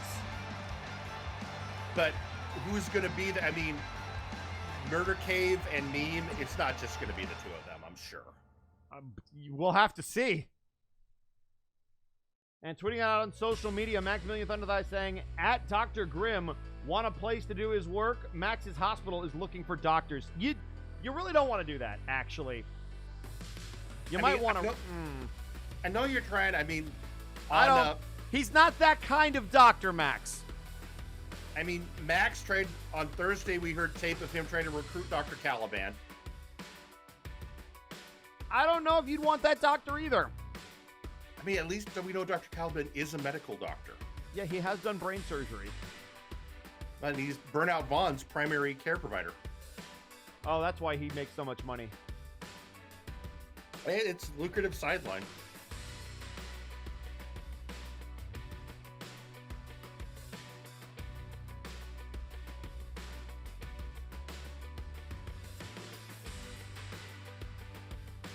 And ladies and gentlemen, coming up next, triple threat action for the right to face Sir Uncle Dunk. It's the Omega Club Special, Alpha Kong versus Burnout versus Trice. But first, we're going to hear from the Nexus Titan champion.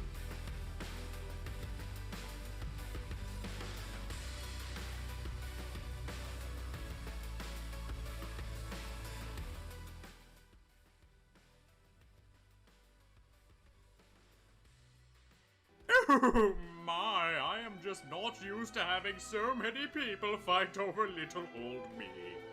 First of all, congratulations to the old Omega Club, Burnout, Alpha, and Trice. Each of you have earned the chance to potentially face me in the ring for the Nexus Titan belt. I look forward to seeing each of you, as you'll finally get to see how the old Uncle can wrestle when he doesn't have to carry Probunaka through an entire match. On a more professional note, however, I have been hearing horrific slander about the results of the CGR Killer and Sparrow match. Evidently, some people, even announcers, are passing on the lie that Mr. Butler had something to do with Sparrow's shoddy performance. I am here to say that this is all slander and an attack against a valued member of Blood Money. Any who continue to spread such heinous fibs will have to face my army of robotic hyper-death Terminator lawyers.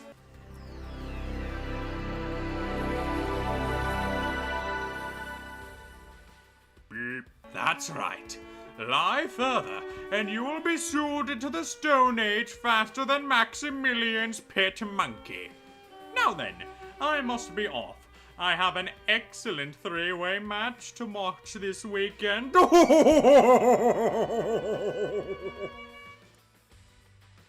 he say Terminator lawyers?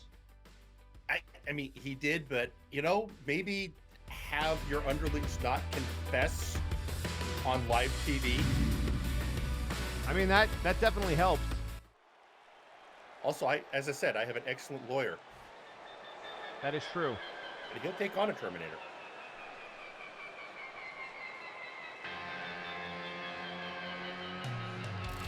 The following contest is a triple threat match scheduled for one fall, and it is for the #1 contendership to the Nexus Titan Championship. Introducing first, representing the Roughnecks, weighing in at 242 pounds, from St. Louis, Missouri, Burnout Vaughn!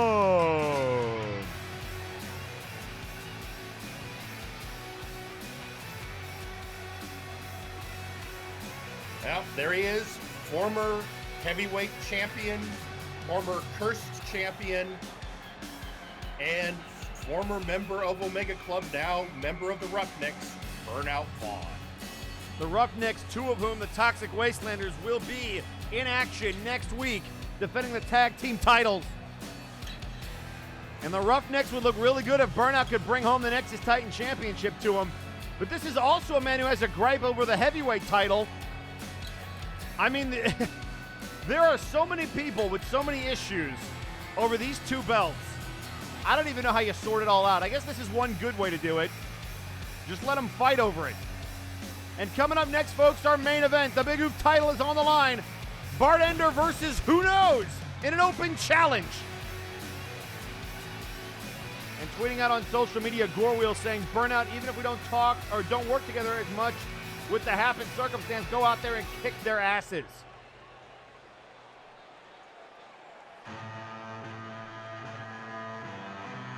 And introducing second, representing Omega Club, weighing in at 223 pounds, he is the Lion Lotus, Alpha Kong. And this crowd is singing along. Alpha Kong has come a long way in the last few years, rising to the top of Omega Club and becoming quite the mentor to young wrestlers.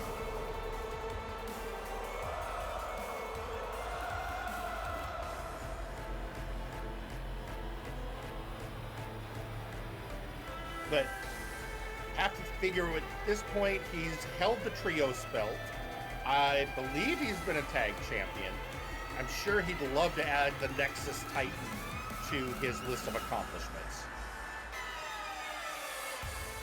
And he has that opportunity if he can win this match and then go on to defeat Sir Unkley Dunk.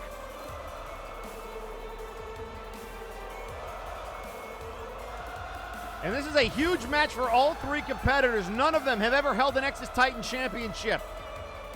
Two of them are former members of Omega Club. Alpha, a current member of Omega Club. One would say the de facto leader with the departure of Vinsmoke, Trice, and Burnout Vaughn.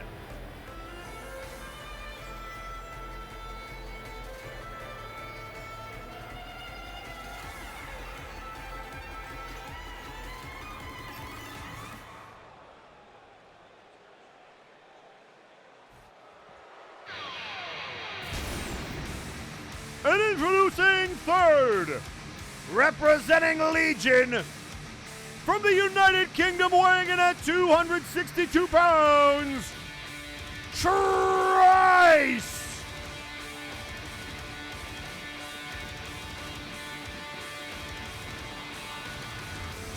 The man who once defeated Alpha Kong to become the leader of Omega Club.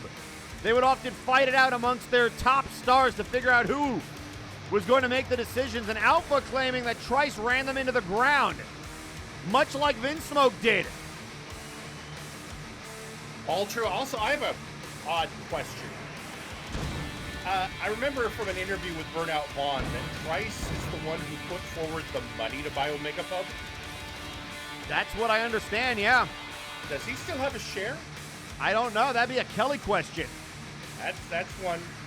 That's one that would be just interesting to know, but has nothing to do with where we are right now. All that matters now is earning that opportunity to face Unkley Dunk for the Nexus Titan Championship.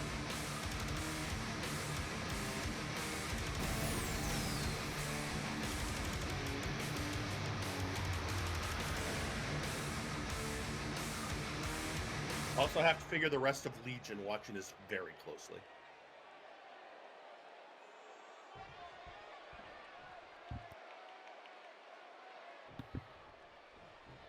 And here we go, folks. Triple threat action. And look at Trice saying, I'll let them fight, no big deal. And then as soon as Alpha goes after Burnout, here comes the opportunist. Bulldog from behind. I mean, that's not surprising. No, it really isn't. Shoved away there. Trice, clothesline. And then you have Burnout and a clothesline for Alpha. Yeah. Burnout Vaughn, whose style can be described as aggressive, but more so. If there was a dial to 10, he would turn it up to 12.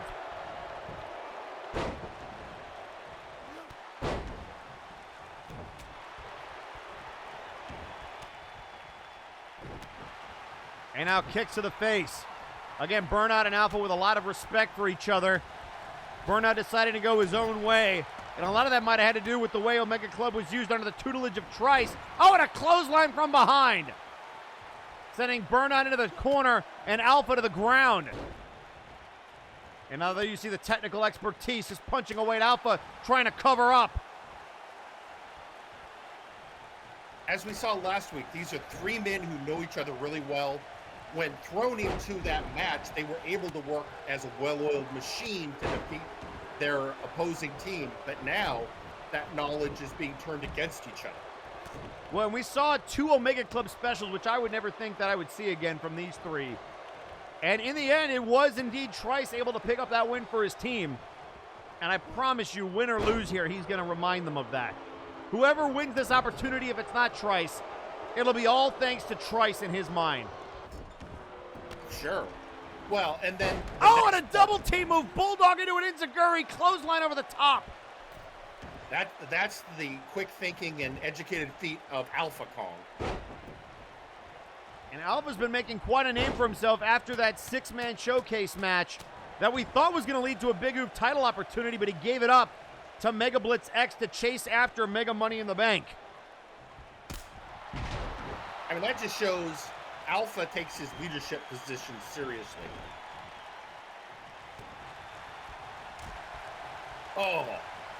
And this is, I was going to say, this shows again that challenge of a multi-man match. Just when you're getting something set up, somebody can come in and completely change the tenor of the match. And you do not have to be pinned or submitted to lose this match either. Sent into the corner, tries the reversal. Boot to the midsection of Alpha Kong. And now Burnout looking for the super kick. There, he got it. And I think he caught the armor. Oh, and a double A spine buster from Burnout.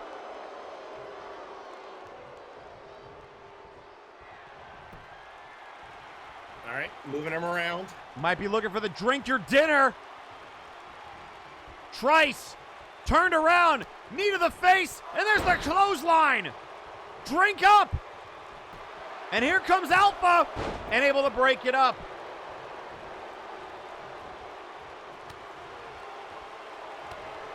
And now looking for the smoke break. Burnout with a DDT to Alpha Kong. The smoke break connects into the cover. 1, 2, and a kick out by Alpha. I mean, that was a good move by Burnout, picking his moment when Trice couldn't interfere. And now sent to the outside, and now it's down to Alpha and Trice. Again, these two fought over control of Omega Club oh so many years ago. And all of them would love to get their hands on Unkley, and more specifically the Nexus Titan Championship. Alpha with a sling blade. Into the cover. And a breakup and a kick out simultaneously. And now Alpha with the knee! The running knee! And saying, bring it on! Into the cover. Burnout might have been cold-cocked. That Lion Lotus knee and a kick out. And going right back on him, working the arm. Yeah, but Burnout saw it coming. Again, all these men have each other so well scattered. There you see it again. Reversal after reversal. You can expect a lot of that. I mean, years training together, working together, making sure that they could be able to anticipate each other's moves in the ring when they were partnered together.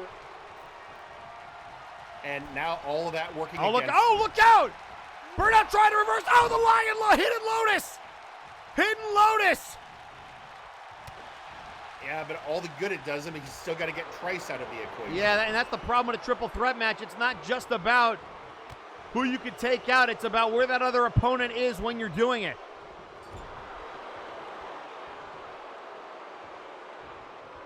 Trice taking a moment to size him up, and that moment cost him. And look at these reversals. Back and forth we go. Forearm shot. Shockwaves, so one of them took out my monitor. Hang on, I got to twist this thing.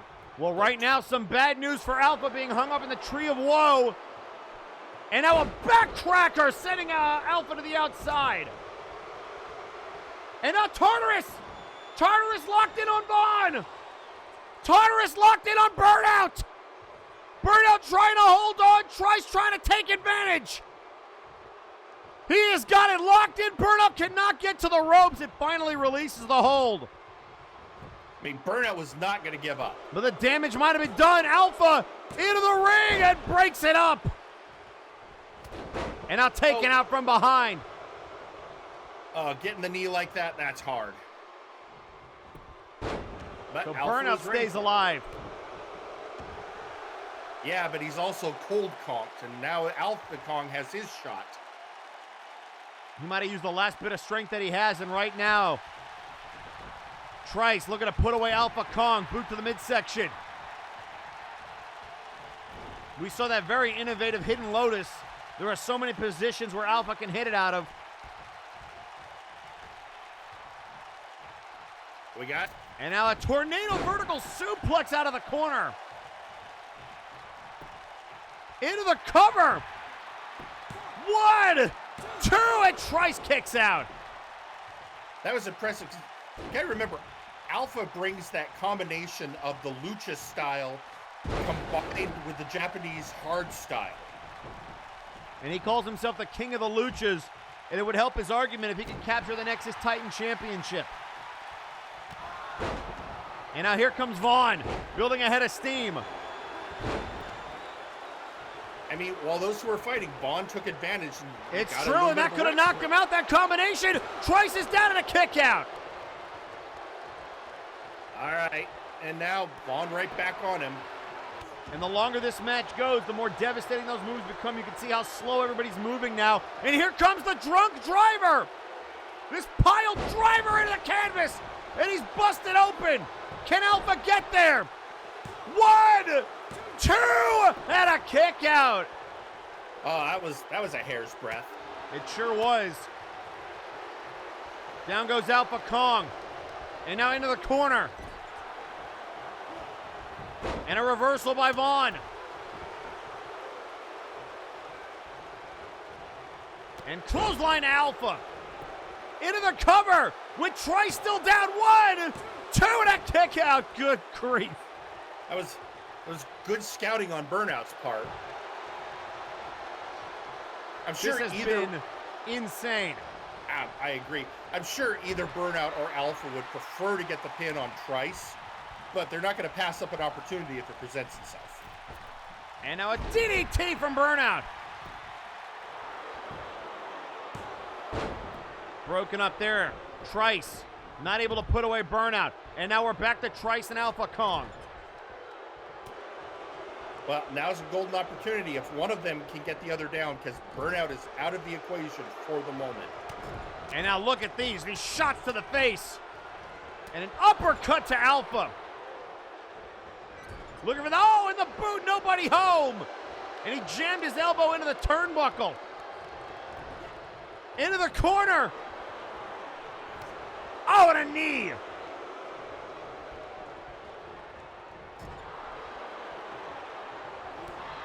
And now a boot. Right hand. Drop kick reversal, and now Alpha busted open. Right hand Tartarus. Broken up by Vaughn. Looking for the smoke break, and now everybody getting countered. And a belly to belly again. He tried that before. Alpha counters it again. Yeah, Vaughn's going to have to give up on that. Alpha's And look at got this. that Look at too this well butterfly suplex.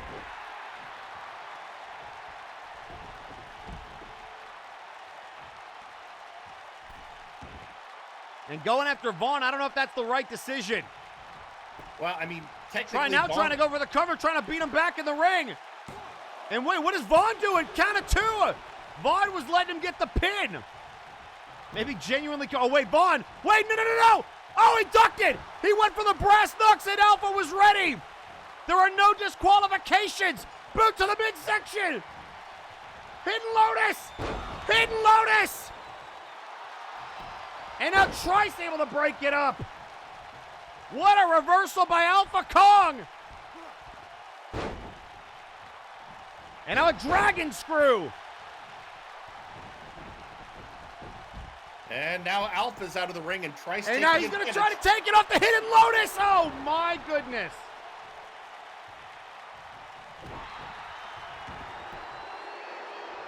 And now going for a submission maneuver.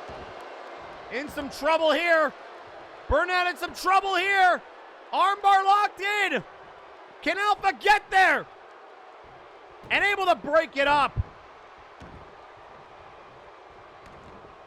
It's the first submission attempt we've seen from Trice this match. All he needs is one good Tartarus, though. And now a neck breaker to Alpha.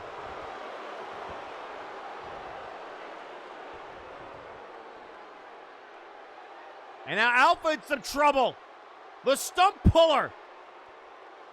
And Vaughn another submission move locked in by Trice, the submission specialist. Well, it's making sense this late in the match. Now is the time to start bringing out the submission.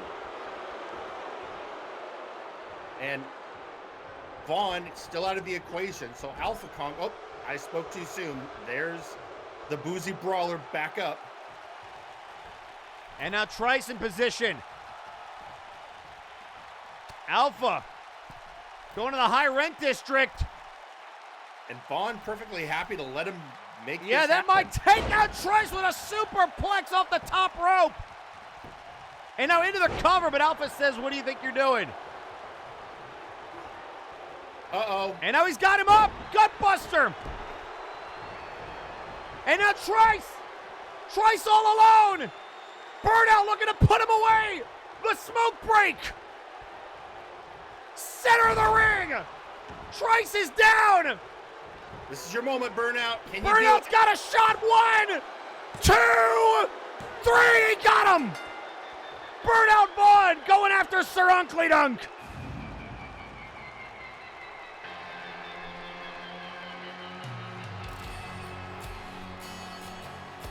Here is your winner and the new #1 contender, Burnout Vaughn! So the Boozy Brawler gets it done. He's getting his shot at Uncle Dunk. I'm sure Uncle is, well, probably cacking maniacally if I know him now.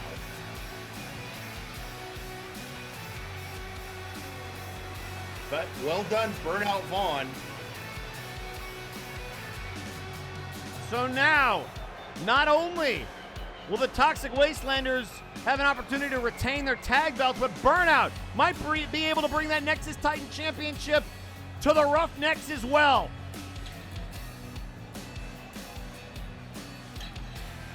And tweeting out on social media, Gorewheel saying, quote, "And that's how a roughneck does it."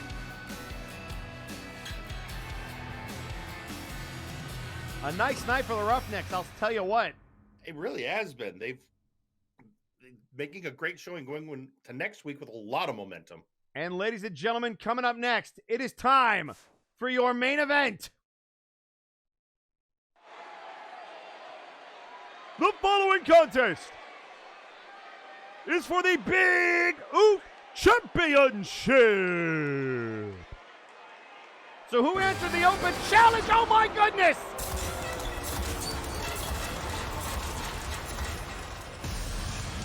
It is the Constant Nightmare!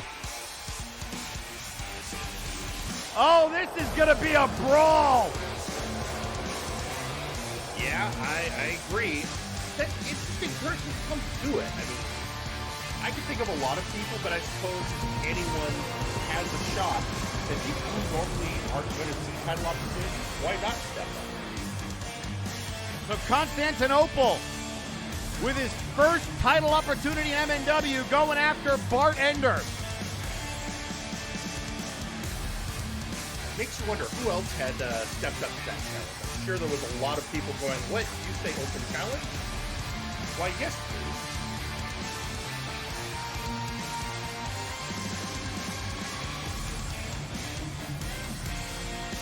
I'm sure this is being watched very carefully by the rest of Chained Hell backstage. I mean, they lost their unified tag team titles to the Toxic Wastelanders. But with an opportunity, the newest member of Chained Hell, with an opportunity to bring gold back to the faction. And what a huge win it would be for this rookie.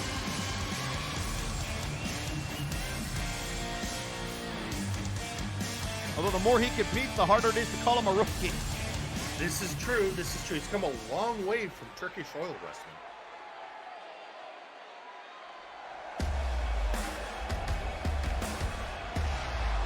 And introducing his opponent. Here comes the Big Oop champion.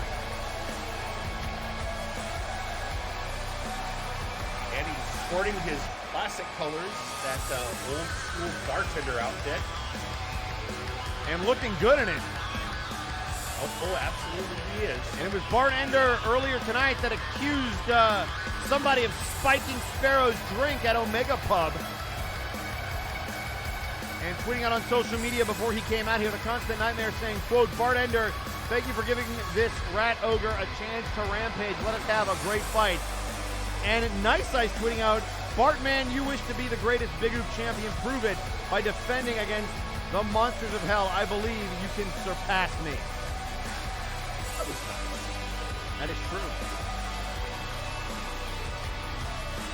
And looks like Constantinople is coming into this match with a great attitude. I mean, it's not going to be an easy feat. He defeated 7 other men at Multivania in a showcase match for that championship.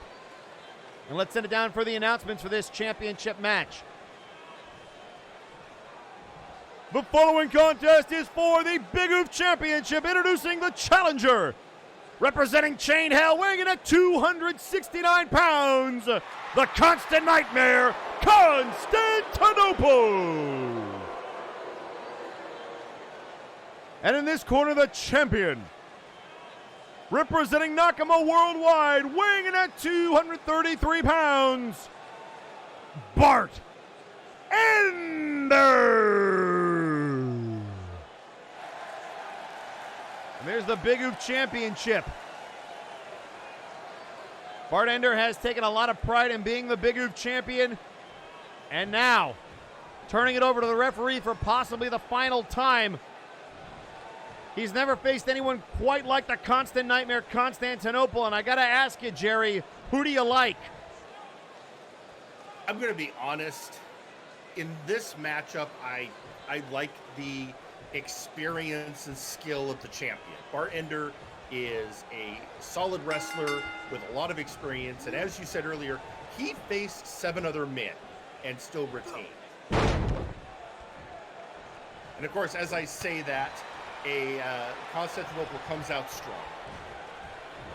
And immediately putting him on the ropes and sending him back. Again, folks, this is your main event Big Oof Championship on the line. The Constant Nightmare versus the Bartender, Constantinople and Bart Ender. The rookie's first opportunity at gold here in MNW. And taking full advantage in the early going. I mean, if you're going to get an early opening, you have to take it.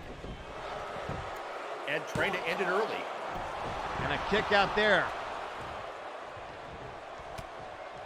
Forearm shot.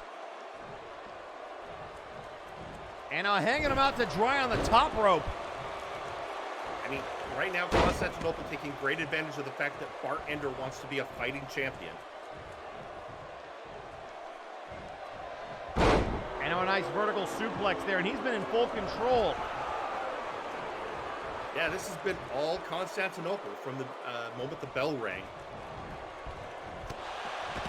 And a forearm shiver sent to Bart Ender. Bart, you're going to have to get some offense in, otherwise my prediction is going to be completely off. Yeah, and Constantinople has looked very impressive since he debuted.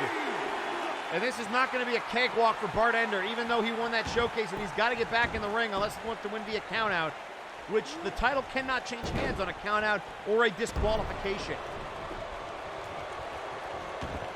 And uh-oh, got him locked up, pounding his head. Yeah, forearm shots to the forehead.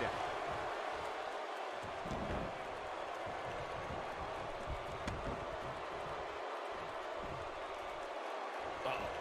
And stretching that arm.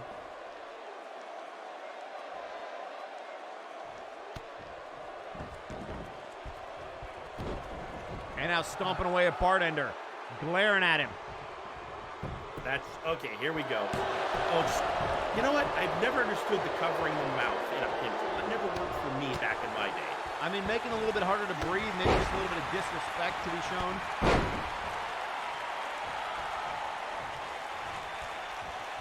And, all right, now Bart's got him, returning the favor. We're going to hang him out to dry. And now the leg drop, the double leg drop. I mean, if you can't stand up, it's hard to wrestle, so always a good move.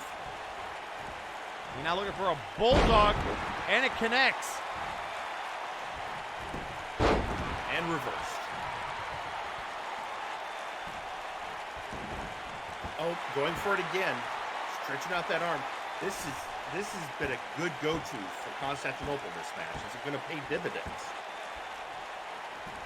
Well, right now, it's certainly paying dividends for Constantinople as he is back in control, but Bart Ender rolled through, tried to put the hammerlock on, and that didn't work either. Bart very slippery, and now looking for a knee right to the back of the head.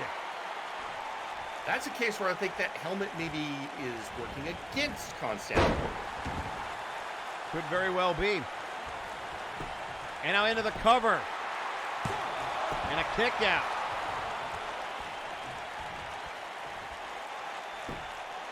All right, and Bart giving him another good arm stretch.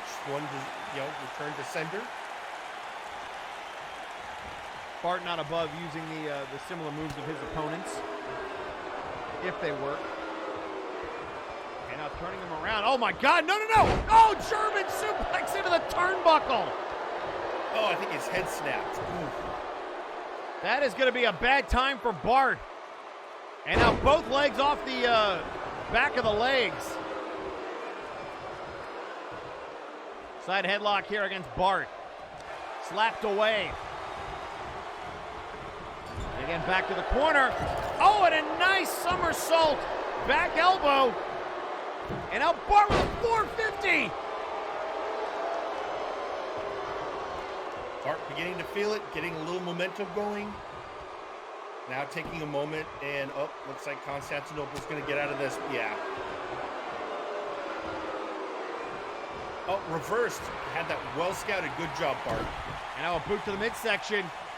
Looking for a sunset flip. And down goes the Constant Nightmare.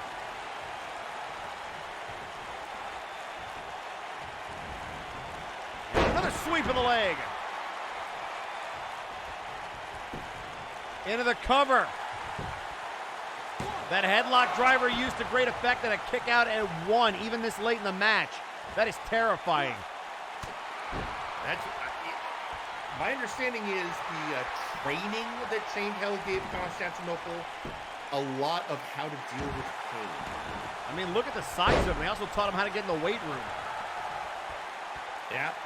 And what's he setting up for here? Looks like he's got some kind of plan. Up over the top rope and all the way to the outside. It behooves Constantinople to turn this into a brawl, a messy fight. That is where he will excel. Bartender so crisp, so clean, so technically sound. Constantinople wants this to be a brawl. And he can do that on the outside of the ring, but he cannot win the belt out there. Has to bring it in at some point.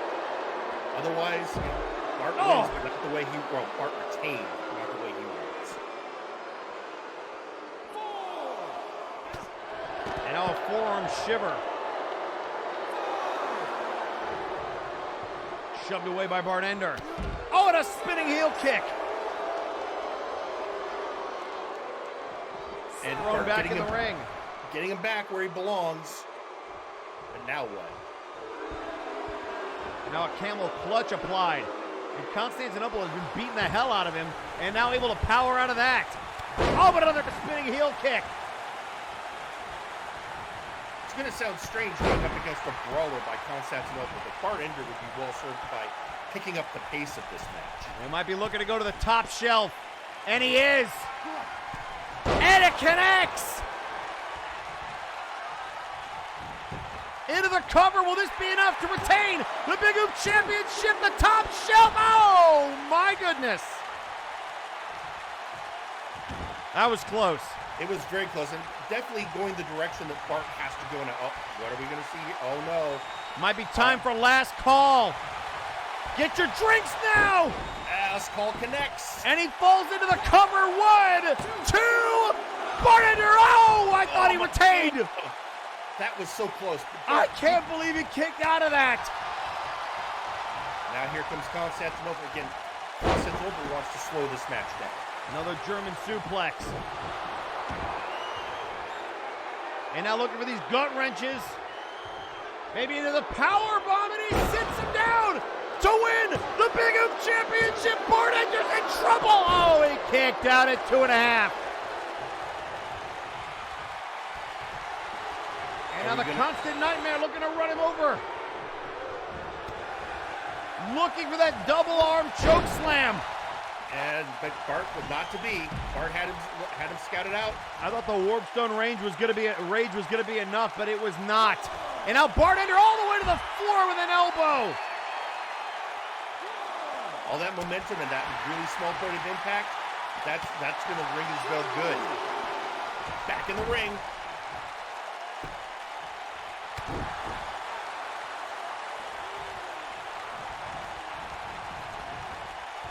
And Bart taking him to, hang him up on the ropes. And now throwing him back to the outside. Bart might be looking to fly. This is what he does best. Bartender. Tornado DDT through the middle rope. That's a crazy move, and very few people are going to connect with it. Crazy athleticism. But he's got to get him back in the ring. Elbow to the face. And now a leg drop. All right, Bart, what do you have planned? Oh, back to the top shelf, it looks like. Looking for this leg drop again, and he connects again. Oh, what a shot. Oh, what are we looking for here? What are we gonna get? Well, if it was time for last call, now it might be time for closing time. Constantinople can't get to the ropes. And he's tapping out. Bartender retains. Here is your winner and still Big Oof Champion, Bartender. Bartender able to retain. Oh, wait a second. That's Carcharodon. Bart is exhausted. That is Carcharodon from behind. The man who was screwed out of his opportunity by D4C Trice. Carcharodon never got a rematch, and now he's styling on him. Carcharodon, it wasn't Bart's fault you didn't get that shot. No, but I don't think he cares. Carcharodon from behind. And he's styling on him, and now the uppercut. And he's busted open. And Bart at this point, he is completely gassed. Oh, no, come on. And a chair shot to Bartender, right to the gut.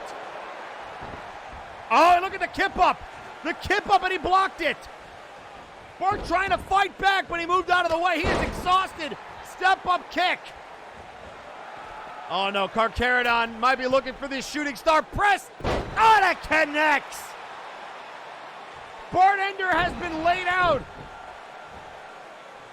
Carcharodon has never gotten his rematch with a Big Oof title. Oh, and he just dropped Bartender on his head. I'm disgusted. Carcharodon, I am disgusted. This is a man willing to give open challenges. Why didn't you step up?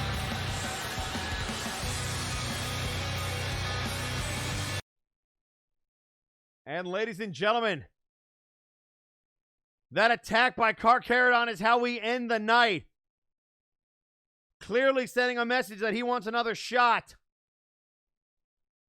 And you can hear Constantinople screaming, "What, Shark? He earned that win. Do not dishonor his victory." And trying to get it. Carcharodon is there trying to sort out this mess in the ring. But Jerry, that's all the time we got. For Jerry Aldini, I am Eric Genericson, and we'll see you next week. Same time, same channel. Good night. Good night, everyone. Remember to like, comment, and subscribe to the MNW Archive channel. Just remember, you're doing this not for you, but for me, because I deserve to be seen at all times, everywhere. Wilson, son of...